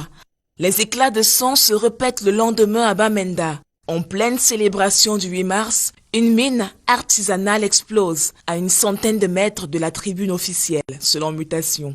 Un militaire y perdra la vie et 8 autres membres des forces armées s'en tirent grièvement blessés. Le regain de violence suscite la colère du gouvernement dans Cameroun Tribune. Un communiqué du ministre de la Communication condamne l'attaque et dénonce le silence des ONG face à la cruauté des bandes terroristes sécessionnistes. René Sadi annonce des mesures sécuritaires renforcées. Comme un premier écho, un couvre-feu est instauré dans la Mésame par le préfet, selon Mutation. D'autant plus que le jour a vu tomber une nuit de guerre sur Bamenda. Selon le journal d'Amanmana, des coups de feu ont saturé la nuit du 9 au 10 mars dans plusieurs quartiers de la capitale du Nord-Ouest. D'un front à l'autre, le gouvernement est en ordre de bataille contre le coronavirus. Lundi, dans Cameroun Tribune, la stratégie pour contrôler la pandémie se décline dans un spécial Covid-19. Les assurances sont claires dans mutation. La menace fantôme est sous contrôle malgré 4 cas déjà confirmés au Cameroun. Suffisant pour motiver des dossiers musclés sur la pandémie qui paralyse le monde et grippe l'économie. Diagnostic dans mutation, la fièvre du virus affecte le secteur halieutique, inquiète le patronat, infecte les prix du pétrole et injecte la peur dans tous les marchés. Bonne semaine et à dimanche sur la scène.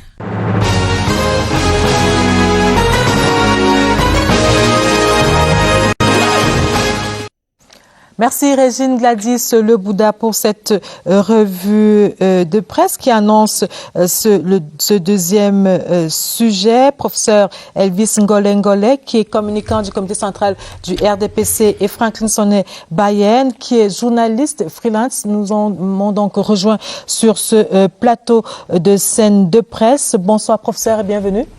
Bonsoir et merci de m'inviter. C'est toujours un grand plaisir d'être avec vous. Et c'est un honneur de vous recevoir sur le plateau. Franklin Sonnet Bayen, bonsoir et bienvenue.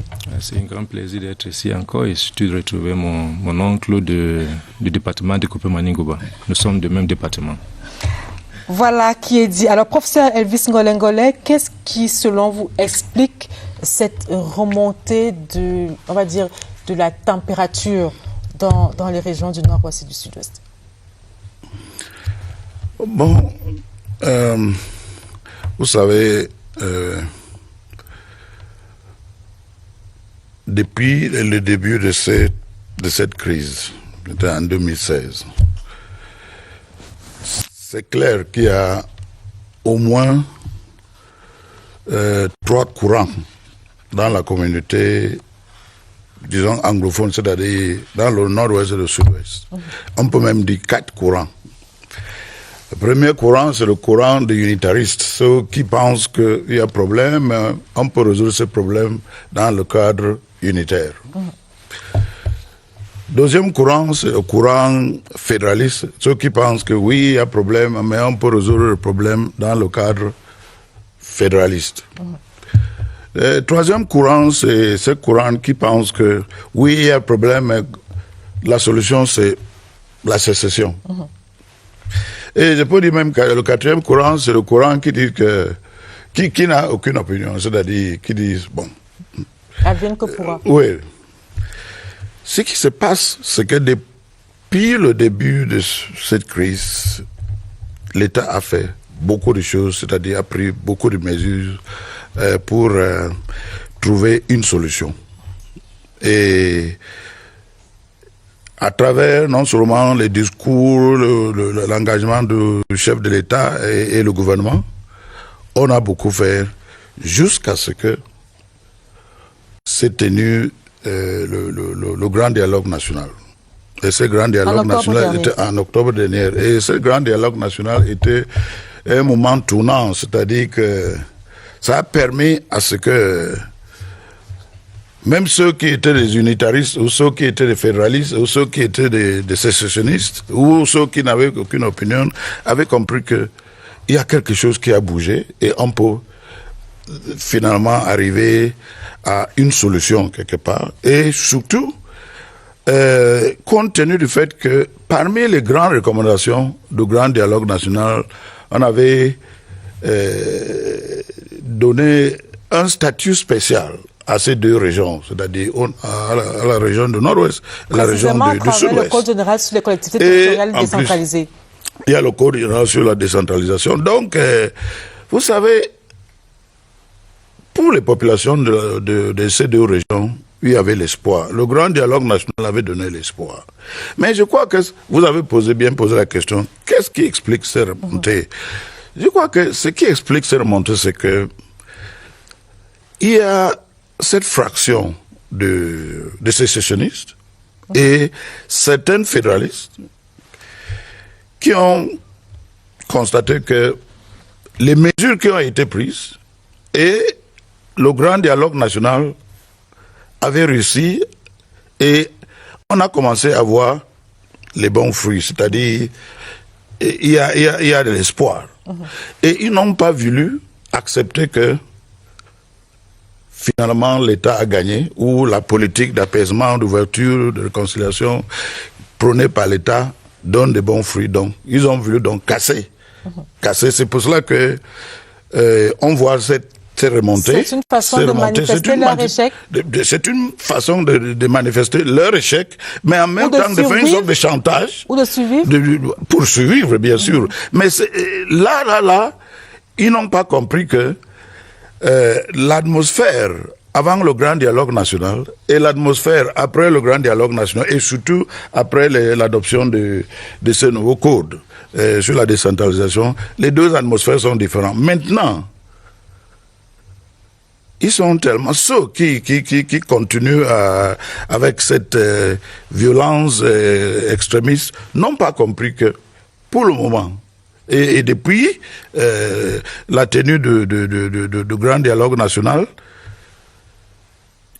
beaucoup de monde, c'est-à-dire la communauté internationale, même certaines églises de la société civile, même certaines ONG, même certains partis politiques ont compris que c'est mieux de suivre la voie de l'apaisement prônée par l'État au lieu de faire la violence ou l'extrémisme.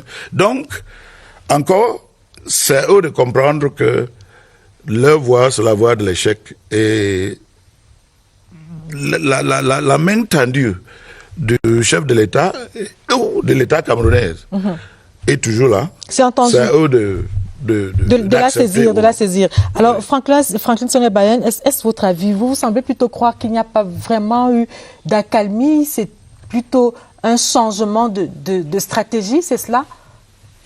Permettez d'abord que je m'incline, si vous permettez, devant la mémoire du grand frère Christopher Lobé qui est mort, qu'on a enterré. Un joli good fellow, comme on dit en anglais. Je regrette tellement que, apparemment, à peine il a pris sa retraite, il est mort. Avec beaucoup de regrets que j'ai appris de sa mort. Pour revenir maintenant au sujet. Mon oncle de mon département, il a cité 4 courants. Il n'a pas cité le courant qui ne croit pas qu'il y a un problème. Qu'il n'y a pas du tout un problème. C'était sa position. Je sais qu'il a un peu bougé. Mais je sais que... Il faut pas faire des mensonges devant moi. Mais je sais que... Vraiment, c'est mieux d'éviter ça, monsieur. Mais je sais que il y en a encore dans le gouvernement qui ne pensent pas qu'il y a un problème. Par exemple, le ministre de la mission territoriale, Paul Atangandji, ça me fera plaisir de comprendre que la pensée, du même bord... Permettez que je finisse.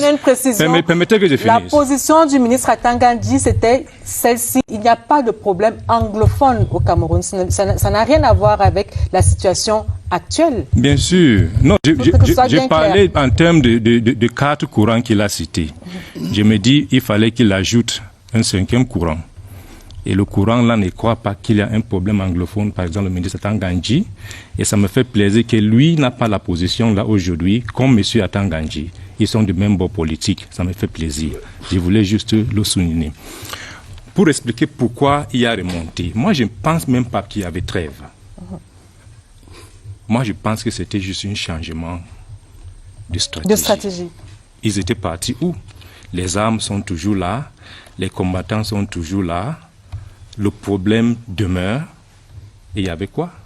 La remontée, c'est juste une nouvelle expression de la volonté du combattant.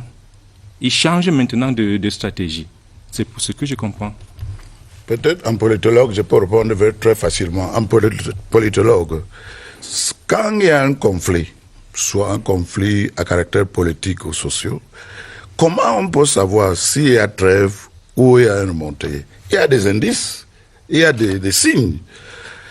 Pourquoi on dit qu'il y a remontée? Puisque depuis la nomination du nouveau Premier ministre et les premiers actes qu'il a posés, c'est-à-dire que les tournées qu'il a fait dans le nord et le sud-ouest, les descentes et les discours, et depuis l'annonce, la déclaration qu'il y aura un grand dialogue national, voici les signes ou bien les indices de trêve.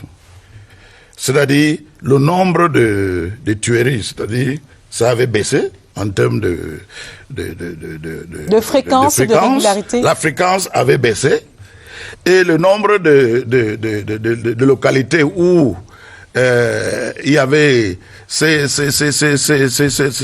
violences aussi avait baissé.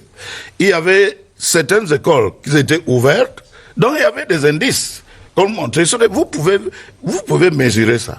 Et on s'est dit donc que jusqu'à l'adoption de ce nouveau code, on a vu que la fréquence commence à monter. C'est pour ça qu'on dit remonter. Mais avant ça, on pourrait mesurer en termes quantitatifs que la fréquence avait baissé. C'est pour ça qu'on dit ça. S'il dit qu'il n'y avait pas eu de trêve, ça veut dire que on ne pourrait pas mesurer, ou bien on n'a pas mesuré, ou bien... Non. En sciences politiques, quand même, on mesure. Hein. Dis donc que je prends donc de par sa chute que jusqu'à l'application du nouveau code, qui veut dire l'application du soi-disant statut spécial. Disons par exemple, comme je ne suis pas dans les secrets de Dieu, je ne suis pas dans la tête des combattants. Peut-être ils attendaient... Un statut spécial, pourquoi parlez-vous de soi-disant statut spécial? C'est un statut qui existe bien désormais dans la loi camerounaise. C'est où? Dans la loi camerounaise, elle existe dans le Code général des collectivités territoriales décentralisées. Et c'est où? Dans l'application, c'est où? Vous l'avez vu? Mais je continue ma réflexion pour dire, peut-être les combattants et les leaders attendaient voir l'application.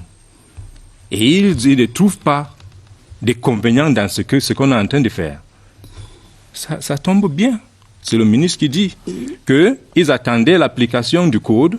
On a commencé à appliquer le code et c'est là où la tension remonte. Cela n'explique rien. Alors, je voudrais quand même qu'on s'arrête sur ce Code général des collectivités territoriales décentralisées dont la loi a été promulguée déjà depuis le mois de décembre et dont on commence à voir les effets sur le terrain. On ne peut pas dire aujourd'hui, professeur Elvis Ngolé, que ce statut spécial n'existe que dans l'esprit du législateur. Non, si j'entends ça, je me dis, mais soit on veut jouer la mauvaise foi ou bien on veut jouer à la galerie. Premier fait, c'est un fait. D'abord, c'est une loi. La loi existe, c'est une réalité, c'est un fait. Tant que cette loi n'a pas changé ou bien n'a pas été révisée soit au Parlement, la loi donc est là. Avant, la loi n'était pas là. Donc, c'est une loi. Premier fait. Deuxième fait, c'est que on a eu des élections municipales. Des municipales et législatives. Déjà. Ce qui donne déjà la base pour l'électorat des élections régionales.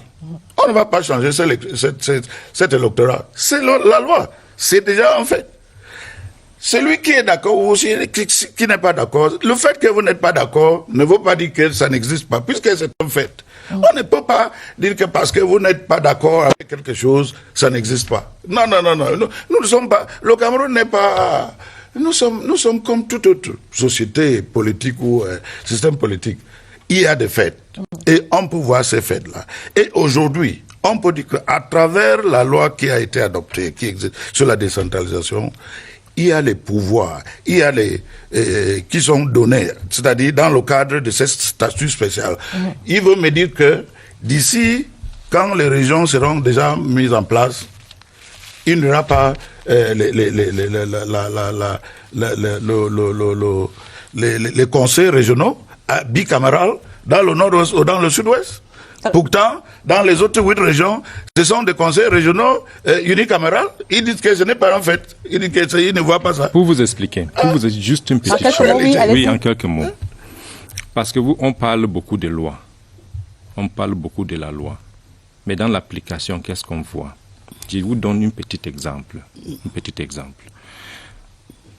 C'est le conseiller le plus âgé, comme à l'Assemblée nationale, qui gère les délibérations avant l'élection des maires. Et le préfet ou son représentant, dans certains cas le sous-préfet qui représente le préfet, est observateur. Qu'est-ce qu'on a vu dans les faits? Il y avait les préfets qui décidaient quand la séance se tenait. Ils décidaient même des suspensions. Ils décidaient de beaucoup de choses. Donc, on n'a pas vu de changement. Il y a la loi, mais dans l'application, il n'a pas la bonne foi. Alors, je voudrais qu'on progresse dans ce débat, si vous permettez, sur les raisons qui pourraient expliquer ce nouveau coup de chaud dans les régions du Nord-Ouest et du Sud-Ouest. Est-ce que vous ne pensez pas que l'impunité pourrait également être responsable de cet état de choses, cette impunité dont bénéficient certains promoteurs, on va les appeler comme ça, promoteurs de cette guerre dans les régions du Nord-Ouest, ces promoteurs qui sont tant à l'intérieur qu'à l'extérieur du pays, mais davantage à l'extérieur du pays. Vous savez, voici ma position. Impunité en faveur de qui? Et impunité dans quel sens, s'il vous plaît? C'est-à-dire qu'ils continuent de financer, par exemple, la guerre dans les régions du Nord-Ouest et du Sud-Ouest sans être inquiétés par qui que ce soit. Est-ce que c'est l'impunité? Est-ce qu'on a réussi à ceux dont on a pu arrêter, on les a arrêtés. Ce n'est pas l'impunité, c'est l'incapacité. Ceux qui sont par exemple à l'étranger bénéficient de cette impunité-là. Ils ne sont pas inquiétés. Ce n'est pas l'impunité, c'est l'incapacité de les tenir. C'est l'incapacité de mettre la main sur eux. Ceux dont on a pu mettre la main sur eux, ils sont en prison. C'est l'impunité. Voici ma position. Ceux qui résident à l'étranger. Moi aussi, j'étais dans le diaspora américain pendant 12 ans. Donc, tous ceux-là qui sont dans ce diaspora, qui financent les activités qui visent à déstabiliser le pays ici, non seulement ils ont tort, mais sur le plan de droit, à un moment donné, ils seront punis par conformément aux lois dans ce pays-là. Puisqu'ils sont torts, ils sont contre les lois de ces pays-là. Donc, pour moi, en ce qui me concerne, sur le plan de droit, est-ce que vous pensez, la question c'est celle de savoir si du fait de cette impunité, du fait qu'ils ne soient pas inquiétés, le fait qu'ils ne soient pas inquiétés dans ces pays-là pourrait justifier que la température remonte dans les régions du Nord-Ouest et du Sud-Ouest?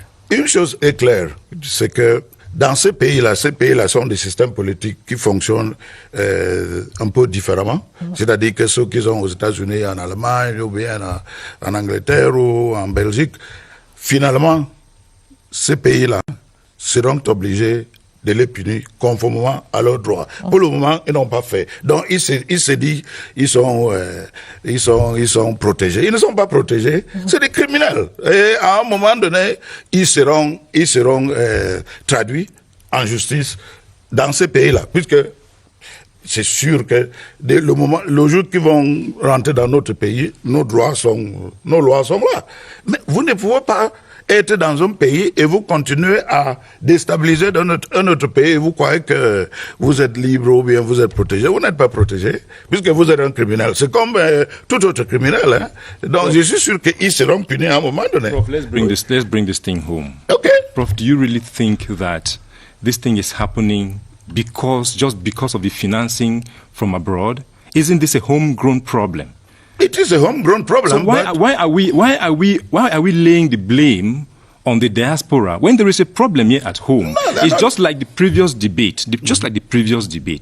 There is a problem. I think the issue whether the international organizations or the local ones are doing double standards, it's another debate. Sure. Was there a problem in Gabo? Were people killed? Were civilians killed? I think that is where the debate is. No, people were killed in Gabo. Nobody denies that. How can we shift from the fact that people were killed and make an issue out of the fact that it was condemned and others were not condemned? It is a silly way, I'm sorry for using that word, of looking at a serious problem. We have a problem here at home, Prof. Why are we looking at the diaspora? Yeah. Do we need Akwanga Ebenezer? Do we need Cho Ayaba? Do we need whoever?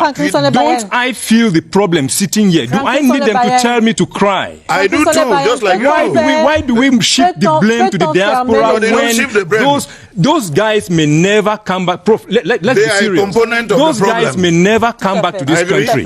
Those guys may be killed out there. Yes. There is a problem here. Those who are leaders of this country, who love this country should look at you and me, and look at I and Lucrèce Medoune Djemba, and say they want us to be Cameroonians and solve the problem. Let's stop looking at the diaspora and blaming them for a problem which is Cameroonian. Est-ce qu'on peut faire comme si cette diaspora n'agissait pas contre le Cameroun, contre les intérêts du Cameroun? Est-ce qu'ils agissent contre le Cameroun? Ces gens sont des Camerounais. Ils sont des Camerounais. Mais ils agissent contre le Cameroun.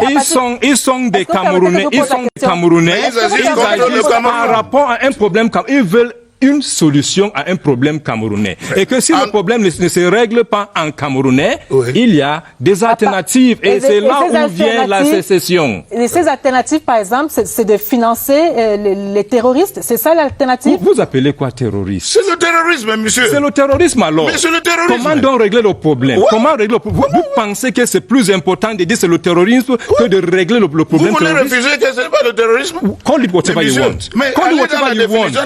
No, I am not disputing anything. I'm not disputing anything. Oui. Et vous pensez que c'est plus important de dire c'est le terrorisme? Est-ce que le terrorisme c'est le travail du diable? C'est une manière d'expression. Voilà, c'est un politologue. L'autre vient de quitter le plateau. Ils savent que la guerre c'est une manière légitime d'expression en politique, légitime. Qui discute ça? La guerre est une manière. Quand on a vidé tous les autres moyens, on a vu. Ok, prof, you have the floor. You have the floor. La guerre, telle que ça se passe, si vous regardez l'histoire des guerres dans le monde, avant de commencer une guerre, soyez assurés que c'est conforme aux lois qui existent. Ce qui se passe dans ce conflit, dans le nord et le sud-ouest, c'est que certaines personnes, des extrémistes, qui s'appellent sécessionnistes, utilisent les méthodes terroristes pour tuer, détruire. Eux, ils peuvent appeler ça la guerre. La réponse de l'État camerounais, non, laissez-moi finir. La réponse de l'État camerounais, c'est quoi? En toute légitimité, en toute légalité, c'est de répondre comme tout État souverain. Donc, si quelqu'un a tort, c'est celui qui a pris les armes. Et il a tort sur tous les plans. Puisque lui, il est terroriste et il utilise les méthodes terroristes. L'État a toujours raison. Et seule l'armée, professeur, et seule l'armée dans ce contexte a le droit d'utiliser la force. Puisque la définition d'un État, c'est que c'est lui. La définition, j'ai dit, dans tout vocabulaire, dans toute encyclopédie, c'est quoi? L'État est le seul qui a le monopole exclusif d'utilisation de la force légitime. Ce n'est pas celui qui a pris les armes contre la loi, contre les lois. Non, monsieur. Vous ne pouvez pas dire que la guerre est légitime quand tu es contre la loi. Tu es contre les populations. Comment vous dites ça? Dans quel cours ça? À la faculté de quoi? Si vous remarquez, ce n'est pas les tueries des combattants, comme vous préférez appeler, qui fait problème. On ne condamne pas. Ça fait partie du problème. On n'a jamais. On ne peut pas dire. Je peux pas vous laisser dire sur ce plateau. Écoutez-moi d'abord. Non, vous n'avez pas écouté. Vous n'avez pas écouté. Vous n'avez pas écouté. Écoutez-moi. J'ai dit. Franklin Sonnebayen. Non. Si vous voulez que je parle. Je ne peux pas vous laisser dire sur ce plateau que ces tueries ne font pas partie du problème. Elles constituent même le problème. Vous êtes en train de penser que d'écouter. Écoute ce que je suis en train de dire. Écoute ce que je suis là pour parler. Je ne peux pas vous laisser dire cela. Ce qu'on condamne souvent, ce n'est pas la tuerie des combattants. Ce n'est pas quand l'armée tue des soi-disant terroristes ou les terroristes. C'est les exactions. Quand on tue les civils non armés. C'est ce que je suis en train de dire. Mais est-ce que vous condamnez les ambassadeurs des terroristes qui tuent les populations, comme vous parlez de moi. Oui. Vous parlez de moi. Est-ce que vous les condamnez? Vous pensez que je suis content quand on tue quelqu'un? Non, dites-nous. Ça peut être moi. Ça peut être moi. Pourquoi vous estimez qu'on condamne les exactions de l'armée? Professeur Ngolé. Vous ne regardez pas le côté si on tue les civils, je suis civil. Ça peut être moi. Quand je voyage, quand je pars au village et qu'on nous arrête en route, quand nous stoppe, on fait des contrôles. Le contrôle des ambazoniens. Je ne respire plus. Parce que je sais que je suis à moitié mort. Je ne peux pas le soutenir. Est-ce que c'est normal ça? Ce n'est pas normal. Est-ce que c'est légal? Ce n'est pas normal. Est-ce que c'est légitime? Je ne sais pas si c'est c'est légitime. Si ce n'est pas légal, c'est légitime. Non, non, non. C'est légitime. Si ce n'est pas légal, c'est légitime. Ce n'est pas moi qui va, ce n'est pas moi qui va vous apprendre la différence entre la légalité et la légitimité. La légitime défense, la légitime expression de la frustration. C'est ça la légitimité. C'est légitime. Monsieur, quand vous avez une majorité d'une population, les unitaristes, les fédéralistes, ceux qui n'ont pas d'opinion, et qui sont soumises au diktat d'une fraction que vous appelez les extrémistes. Vous appelez ça légitimité. Do you trace it with a knife? Monsieur, do you trace it with a knife? On s'était mandaté. Qui parle au nom de qui? On s'était mandaté par les populations. Tu sais comment on peut le savoir? Moi, je vous pose la question sur le plateau. On s'était mandaté par les populations. On ne le sait pas. On s'était mandaté pour brûler les écoles, pour tuer les Camerounais. Qui brûle les écoles? Les Amazoniens. Les Amazoniens. Where? Vous dites ça? Mais s'il vous plaît. Prof, non, c'est comme si we know who burns the schools. We know who burns the houses. Écoutez, j'ai visité des endroits qui ont été brûlés par les Amazoniens. C'est pour vous donner des exemples. C'est pourquoi la dame de ONG qui était ici, c'est pourquoi la dame de ONG qui était ici demande les enquêtes. Des enquêtes indépendantes. Parce que tout le monde peut dire ce qu'il veut dire. Vous entendez que ces écoles ont été brûlées par qui? Ont été incendiées par qui? Il faut les enquêtes. Il faut les enquêtes pour établir, parce que l'armée va dire c'est les ambassadeurs, la bandière dit que c'est l'armée. Nous allons dire ce qu'on ne connaît pas. On va dire ce qu'on ne connaît pas. Quel est l'intérêt que l'armée a à incendier des écoles, à incendier des édifices publics, à empêcher les enfants d'aller à l'école, à brûler les commerces? Quel est l'intérêt à tuer les civils? Le professeur Onangini était ici, il a dit c'est la guerre hybride. C'est vrai. Parce que les populations vivent, non, parce que les combattants se cachent entre les populations, ce qu'on appelle en anglais human shield. Qu'est-ce qu'on fait? Une armée qui aime sa population, qu'est-ce qu'on fait? Est-ce qu'on fait bénéfice des doutes? Bénéfice de... Vous mettez des réserves sur l'action de l'armée. Est-ce qu'on rase un village pour tuer deux combattants? On utilise d'autres moyens de les distinguer. C'est l'armée qui est formée. C'est l'État qui a tous les moyens d'intelligence. Comment venir raser un village parce que tu veux tuer deux combattants? Est-ce que c'est raisonnable? Non, vous insistez sur l'armée. Donc depuis 2016, vous ne voyez pas des exactions, des tueries, des viols, des destructions de la part des Amazoniens? Quelqu'un doit vous dire ça. Vous vivez dans quel Cameroun? Je voudrais quand même donner quelques chiffres. Je voudrais quand même donner quelques chiffres sur ce plateau. Cette guerre, depuis qu'elle a commencé, a déjà fait 170 000 déplacés interne. On parle également, on parle de près de 3 000 morts, voire un peu plus de 3 000 morts, parmi lesquels des soldats également, près de 200, et également des Amazoniens qui ont été neutralisés. Donc on ne peut pas faire comme si ces chiffres-là n'existaient pas, comme si des vies n'ont pas été sacrifiées sur la table des égoïsmes sécessionnistes. Alors je voudrais quand même qu'on continue ce débat, professeur Ngolé. Pour une certaine opinion, aujourd'hui, il ne s'agit plus de revendications sécessionnistes, mais de tentatives réelles de déstabilisation de notre pays. Est-ce que vous êtes d'accord avec ce point de vue-là? Je suis tout à fait d'accord, puisqu'il y a des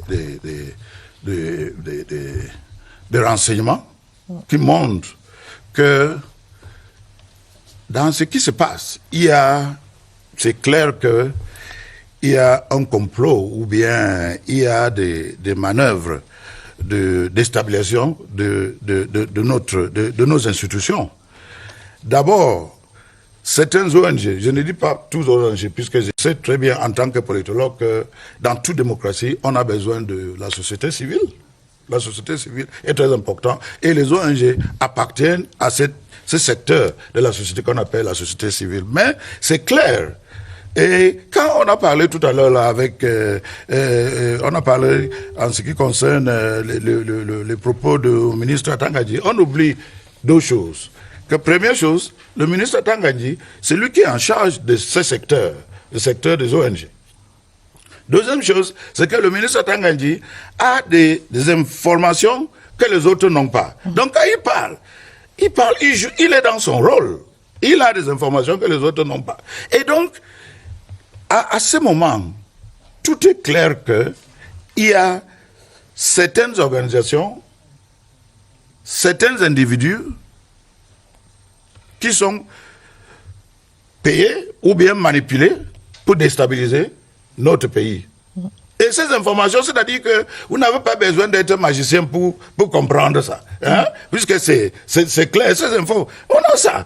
Vous-même, vous avez suivi les rapports entre cette association qui s'appelle l'Association de sociétés civiles basse, qui est basée, je ne sais pas, en Europe, avec ce qui se passe dans le nord-ouest ou tout dernièrement à Galim à l'ouest. Vous avez suivi les rapports entre ces soi-disant sécessionnistes qu'on appelle Yakubo, avec cette chercheuse de Human Rights Watch. On a d'autres informations. Donc personne ne peut douter qu'il y a une tentative, un complot pour déstabiliser le Cameroun. Mais c'est que ceux-là qui sont des auteurs de ces manœuvres n'ont pas compris, c'est que les Nations Unies ne peuvent jamais accepter que le Cameroun soit divisé. Alors parlons justement des Nations Unies. Les Camerounais ne vont pas accepter que le Cameroun soit divisé. L'unité, c'est notre réalité, c'est notre avenir. Parlant justement des Nations Unies, le 11 mars dernier, lors d'une réunion consacrée à la paix et à la sécurité en Afrique, le Conseil de sécurité de l'ONU a réaffirmé son attachement à la souveraineté, à l'intégrité territoriale et à l'indépendance de tous les États, conformément à la Charte des Nations Unies. En cela, on peut considérer, Franklin Sonné-Bayen, professeur Elvis Ngolengole, est-ce qu'on peut considérer que l'ONU a conforté le Cameroun dans l'option qu'il a prise de préserver justement son intégrité territoriale face à la menace sécessionniste? C'est naturel, c'est naturel. Les Nations Unies traitent avec les États. Et dans le conflit camerounais, l'État, c'est à Yaoundé. Ce n'est pas à Boya, ce n'est pas en Brousse. Donc c'est naturel que les Nations Unies soutiennent le Cameroun. Mais il faut comprendre que dans aucun pays, dans aucun conflit de la sécession, les Nations Unies n'ont jamais, en amont, soutenir la partie de sécession. Tout à fait, parce que la sécession est une déclaration de guerre de fait. C'est avec la pression, c'est avec les réalités du terrain, c'est là où les Nations Unies entrent pour trancher. Ce n'est pas en amont que les Nations Unies peuvent dire que nous soutenons la République de l'Ambazonie parce que ça n'existe pas encore. Mais si ça continue comme ça, si on ne cherche pas à régler le problème pour l'amour du Cameroun, si on est égoïste et si on écoute des conforteurs comme ça, qui confortent dans le mal, ça va aller mal et ça va aller en pire et ça va casser. Il faut que je le corrige tout de suite. Il a dit que l'État de Cameroun se trouve à Yaoundé. Non, monsieur, en sciences politiques, la réalité, c'est que l'État, dans sa notion, dans sa définition, dans sa conception, partout dans le monde, ne se trouve pas à la capitale. C'est moi, c'est tout le monde. L'État, c'est toi, c'est votre petit frère qui est au village. L'État, c'est les 4 coins du Cameroun. C'est ça l'État. L'État, c'est des institutions. C'est-à-dire jusqu'au niveau de la commune locale, chez vous, à Tombel, à Bangem, à Ngouti. L'État, c'est tout le monde, à Maniémen. Donc, il ne faut pas faire l'erreur de dire que l'État, c'est à Yaoundé. Non, l'État, c'est partout. Non, le siège de l'État, c'est à Yaoundé. Quand je dis ça, c'est avec Yaoundé que les Nations Unies traitent. C'est ce que je voulais dire. Si vous avez compris et que vous voulez vous voulez semer la confusion dans les esprits des gens, vous m'avez compris, mais vous voulez semer la confusion. Ce que je veux vous dire, c'est ceci. Il ne faut pas tromper nos populations en faisant comme si il y a une force d'intervention qui va venir de quelque part pour venir sauver, je ne sais pas qui. Vous venez, non, laissez pas finir. Be a gentleman, let me finish. Don't. Non, maintenant je veux parler en anglais puisque peut-être c'est ça que vous comprenez mieux. Yes. Don't pretend and claim that one day this idea that this falsehood which has been around that people should expect, your population should expect an international force that will come and liberate who? I don't know whether it's liberate the extremists, liberate the secessionists, and so forth. Let me tell you, no international force will ever come to do that because Cameroon some days will come. This is what you hope, unless you want to tell me that you are a secessionist, which is different. But let me tell you this, I am a journalist, my friend, it will never come. Cameroon is not a country. Cameroon is not ripe. There are no conditions for that. And the United Nations will not accept that. So, be fair, be honest, and tell the population the truth. I'll report them everywhere. Je voudrais, professeur. I am a storyteller. I am a commentator. But tell the true story. Don't tell a lie. And you, as a political scientist, tell the people the truth that that's what I'm telling you. South Sudan. The truth is that the United Nations will not come. Independence after 39 years. Et on voit ce qui se passe dans le Soudan aujourd'hui. On voit ce qui se passe aujourd'hui. But it came to pass. Look, there is no Sudan in Cameroon. Cameroon is not Sudan. If it degenerates and we don't do anything, you and I and all of us, there's a lot being done. There is a lot being done. It will come to pass. Do you recognize that a lot has been done? Or you think nothing has been done? My friend, we don't live in the same country. Well, okay. Alors, professeur, je voudrais quand même que vous réagissez. You just said at the time they began to implement the code, the special status, the thing escalated. That will give you an explanation. Franklin Sonnet-Bayen, je voudrais que le professeur, pour finir, réagisse également à la déclaration du président du Conseil de sécurité de l'ONU, le chinois Ma Saosu. Oui, les déclarations du président du Conseil de sécurité. Est-ce que c'est un désaveu? Pour ceux qui, comme Franklin Sonnet-Bayen, pensent que les forces internationales pourront intervenir au Cameroun. Non, c'est un désaveu. C'est un désaveu de ceux-là qui pensent qu'il y aura une force d'intervention. Onisienne. Non. C'est un désaveu de l'Ambazonie ou bien de l'association des terroristes. J'espère qu'ils vont comprendre. Et ceux-là qui prônent cette thèse-là, j'espère qu'ils seront assez humbles et honnêtes de dire à nos populations que beaucoup a été fait en direction de l'apaisement, de la réconciliation, pour trouver des solutions. Je suis d'accord. Mais dire qu'il y aura une force qui va venir sauver ou libérer, je ne sais pas qui, mais ça c'est des mensonges. Et les propos du président du Conseil de sécurité, je crois que les propos là sont clairs. J'espère que, en toute humilité, ceux-là qui sont chargés de diffuser des informations vont diffuser ça et vont donner la valeur qu'ils méritent, puisque c'est clair. Monsieur. Politics corrupt an intelligent man. You are a teacher in Eric. Wonderful. If you were teaching your students South Sudan, Cameroon is not Sudan. What are you talking about? Teaching your students there is no South Sudan in Cameroon. In 1980, wonderful. Would you have told them that the UN would come? Yes, I believe. My friend, I know about the situation in Sudan more than you do. I don't even know. I have gone to school with Sudanese students. I expect you to I know exactly what happened in Sudan. You I'm still telling you that Sudan is not Cameroon. You know this better than me. Wonderful. I'm telling you that in 1980, as a lecturer of Eric, the UN had not come. But eventually it came. Please be honest. Did the UN come to Biafra? In South Sudan, in Eritrea. Did the UN come to Kasama? At some point, the UN had not come. At some point, it came. Why is the UN not going to never? I am saying never. Catalan? As a political scientist, you cannot say never. Don't deceive our population. Any never. Our people are peaceful people. Don't deceive them. The majority of people of Northwest and Southwest are peaceful people. Peaceful as we Don't try to deceive them. They brought this trouble on us. This was brought on us. We didn't cause this. This was brought on us. Well, I remain the teacher that and I'll continue teaching in my classes to tell them that if the people of Cameroon are people of peace. The president of Cameroon is a president of peace, and he wants Cameroon to be a country of peace. We shall continue to look for peace, not through violence and terrorism, but through honest. Advise him, because if you don't advise him, appeasement. The day he faces judgment, you will face judgment. But if the judgment, it will not exclude you.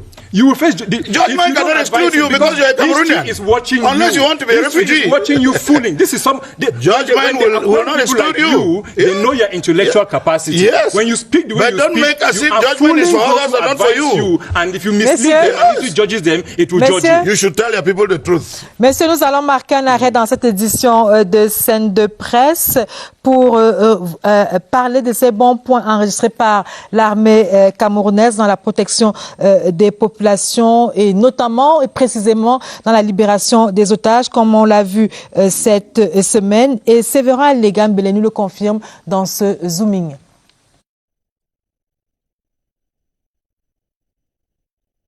Selon les informations puisées à bonne source, l'enlèvement des 5 jeunes filles par les séparatistes a eu lieu à la sortie de la messe dans la localité de Mbiamé, département du Bui, région du Nord-Ouest. Une localité qui partage une limite commune avec l'arrondissement de Magba, dans le département du Noun, région de l'Ouest. Au cours d'une opération militaire planifiée, des fils à aiguille, l'armée a pu démonter la technique de prédation qui a conduit à la séquestration des adolescentes gardées dans un local tenant lieu de prison dans le camp des séparatistes. Aux ravisseurs, les parents apeurés devaient verser des rançons. Et pour se donner un peu de force, pendant la détention, les otages devaient acheter à chaque fois un verre d'eau à 1500 francs CFA et 3500 francs pour un plat cuisiné. Les ravisseurs ont été neutralisés, les jeunes filles libérées ont été ramenées à Bafoussam pour un suivi médical sous le contrôle de l'armée. Nous les encadrons, nous leur donnons le moral parce qu'elles sont venues vraiment déboussolées. Elles n'avaient plus de moral. Donc ce que nous faisons, c'est que nous essayons de les mettre en confiance.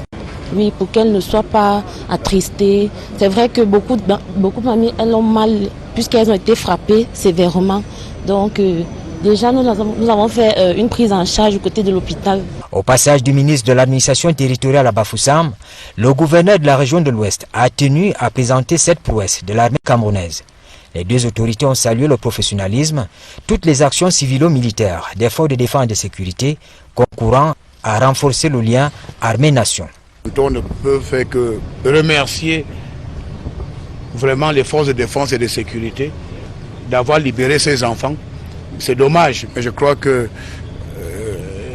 nous allons davantage, n'est-ce pas, suivre les recommandations du chef de l'État, à savoir les autorités administratives, les forces de défense et de sécurité, traquer les terroristes, les neutraliser et les envoyer à la justice.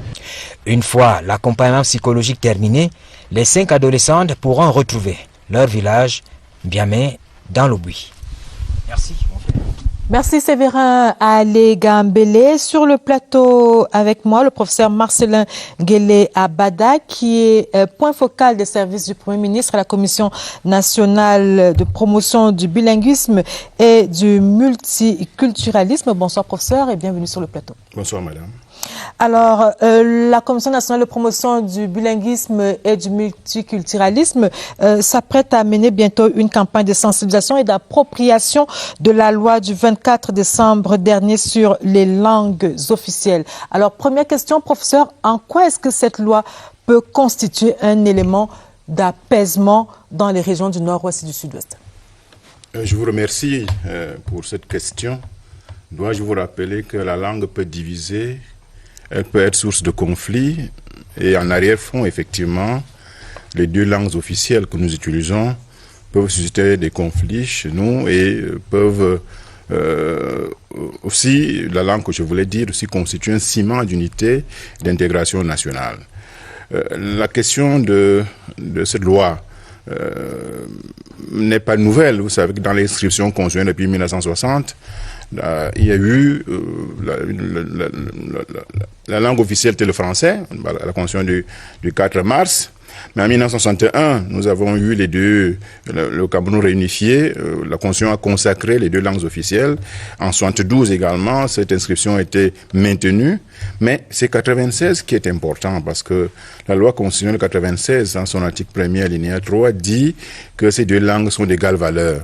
Si vous prenez la version anglaise ou la version française de la Constitution, on dit l'anglais et le français. C'est pas anodin. Si donc, ce qu'on pourrait dire par rapport à cette loi, c'est que pour certains, peut-être, mais je pense qu'on n'avait pas forcément besoin, elle vient combler un vide. Parce qu'en fait, en prônant l'égalité des 2 langues, cela doit maintenant être opérationnalisé dans la pratique administrative.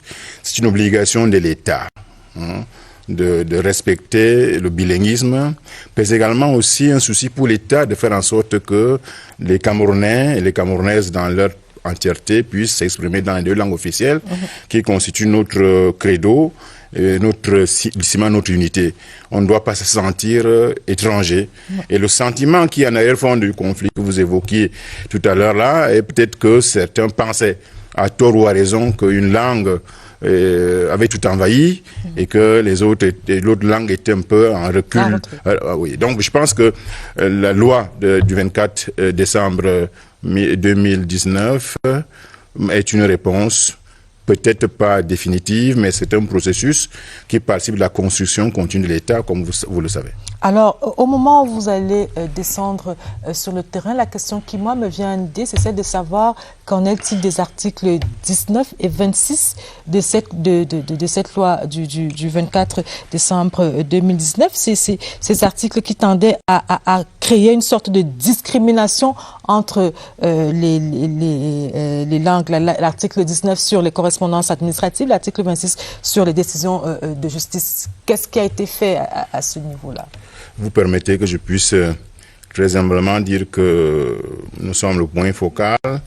La campagne de sensibilisation impartie à la Commission nationale pour le bilinguisme et le multiculturalisme. Nous n'en sommes pas membres et nous travaillons au quotidien autour du ministre secrétaire général, le professeur Fouda, pour accompagner le travail du Premier ministre. Donc, si nous sommes invités à accompagner, oui, mais je ne pense pas que nous soyons au premier plan de cette campagne qui va être effectuée par la Commission nationale qui est présidée par, comme vous le savez, le Premier ministre Moussongwe. Donc, sur votre question concernant les discussions des articles combinés, les articles 16 et 26, il y a une expression qui est écrite là-dedans pour dire que les communications, les correspondances, l'article 16 s'entend, se font indifféremment dans les deux langues. Ben, ça signifie quoi? Ça signifie pas que l'autorité administrative va envoyer des correspondances dans les régions nord-ouest et du sud-ouest en omettant le fait que, en grande partie, l'expression qui est là-bas, c'est la langue anglaise. Donc, nous pensons que les ministres sont des hautes autorités qui ont la mesure de ce que la loi peut prescrire.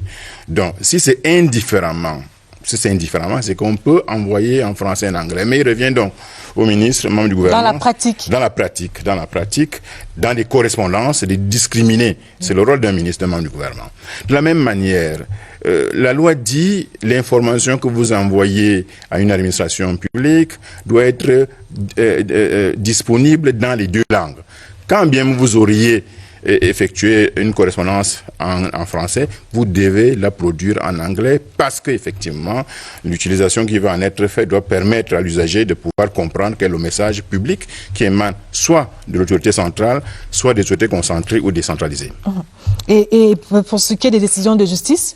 Voilà, c'est le fameux article 26 qui a suscité beaucoup de débats parce qu'en fait, la loi n'a pas été faite pour une corporation. Il faut que nous comprenions dans notre pays de manière définitive. Il est dit, les deux alinéas de ce texte visent d'abord la conduite de l'instruction judiciaire qui se fait dans la langue de celui du justiciable.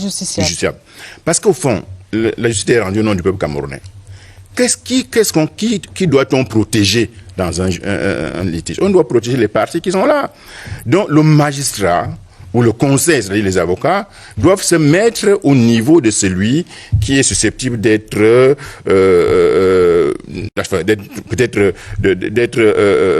victime ou alors sur qui pèse lourdement des sanctions judiciaires devant lui. Donc la conduite des opérations, que ce soit l'instruction au niveau de la police ou de la gendarmerie ou au niveau de la justice proprement dite, se fait dans la langue du justiciable. Parce qu'en fait, il faut protéger ce qu'on appelle le procès équitable. Donc, dire que les droits de défense doivent être protégés, il faut permettre à celui qui se défend de se défendre dans la langue qu'il connaît. La ligne 2, par contre, c'est la décision qui est rendue. Elle est rendue dans la langue du magistrat. Parce que le magistrat, vous savez, on n'écrit pas une décision n'importe comment. Il doit écrire dans la langue qu'il maîtrise, quitte à ce qu'après cela, la traduction se fasse pour qu'effectivement l'information en termes de décision de justice soit disponible à la fois en français et en anglais. Alors, professeur, pour continuer dans ce débat, comment faire en sorte aujourd'hui, comment faire pour que les Camerounais soient bilingues eux aussi aujourd'hui. On parle du Cameroun comme étant un pays bilingue, mais ce que nous avons l'habitude de dire, c'est que le Cameroun est bilingue et les Camerounais non. Comment faire en sorte que les Camerounais soient bilingues aujourd'hui? Cette loi porte en effet des réponses à vos préoccupations. En ce que cette loi permet non seulement à l'État de répondre à une obligation qui est étatique, celle en fait de rendre disponible l'accès aux documents administratifs, l'information administrative, l'information publique dans deux langues, mais également promouvoir la pratique, l'usage de l'anglais et du français. Il faut être précis sur ce que je viens de dire là. L'obligation de parler le français et l'anglais, ou alors de communiquer en français et en anglais, c'est une obligation constitutionnelle qui pèse sur les institutions publiques. Cette obligation ne pèse pas sur le Camerounais lambda. Le Camerounais lambda doit maîtriser le français ou l'anglais. Ça, c'était les conditions, quand on pose ces conditions pour faire un concours administratif. Mais évidemment, il y a en plus, dans un concours, d'essayer de communiquer dans l'autre langue.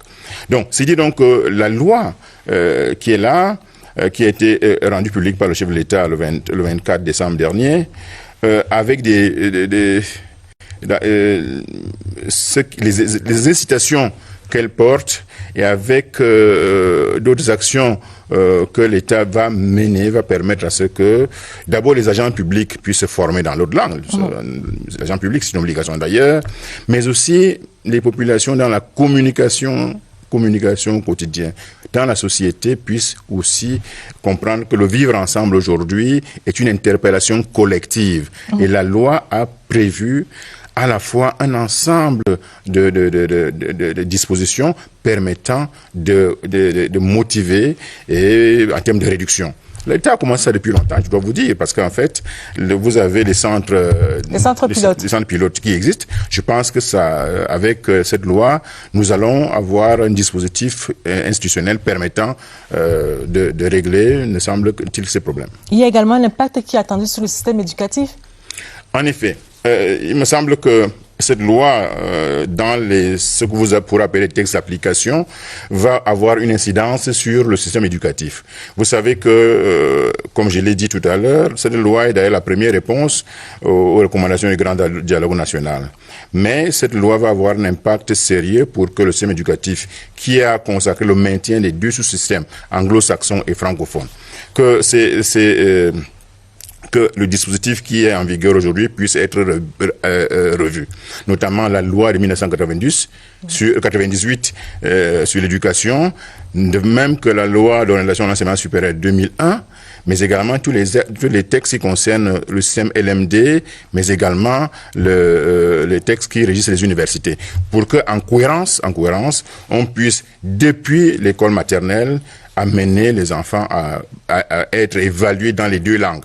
Au bout d'un certain temps, vous allez voir effectivement que le vivre ensemble va être une donnée partagée par tout le monde pour le progrès collectif.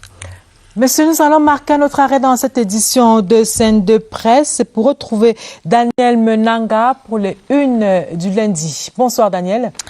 Bonsoir Lucrèce, bonsoir à votre invité, chers téléspectateurs, je vous salue. Demain, dans les kiosques, vous retrouverez à la une de Cameroun Tribune, 11e édition de la journée de la CEMAC. Paul Biya parle à l'Afrique centrale. C'est dans un message à ses pairs et au peuple de la sous-région. Le président de la République, président en exercice de la communauté économique et monétaire de l'Afrique centrale, rappelle la nécessité de poursuivre la mutualisation des efforts pour une réussite du processus d'intégration sous-régionale. Intégralité du discours et premières analyses de Cameroun Tribune à lire en pages 2 et 3.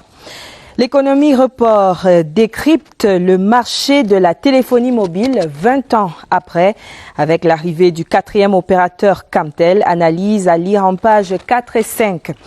Autre sujet, cette fois, étudiants camerounais, mésaventures marocaines. Mutation révèle que 2 ans après leur arrivée au Maroc, 30 boursiers n'ont toujours pas reçu la dotation que le gouvernement devait leur octroyer. Enquête à lire en page 5 du quotidien de la South Media Corporation. Et pour finir, The Guardian Post declares in front page gross marginalization of Anglophones in State Protocol contexte demain le port des attributs des députés à l'Assemblée nationale. Ces informations et bien d'autres à retrouver dans ces 4 unes et dans bien d'autres encore dans les kiosques. Ce lundi, c'est un rendez-vous. Le même rendez-vous, nous le prenons dimanche. Tout à fait, Daniel. Merci d'être venu. On se retrouve donc dimanche prochain. Professeur Marcelin Guélé-Abada, merci d'être venu. Madame, Monsieur, c'est la fin de cette édition de Scène de Presse. Merci aux équipes techniques et rédactionnelles. Merci à tous nos invités. La presse quitte la scène. Merci, bonsoir.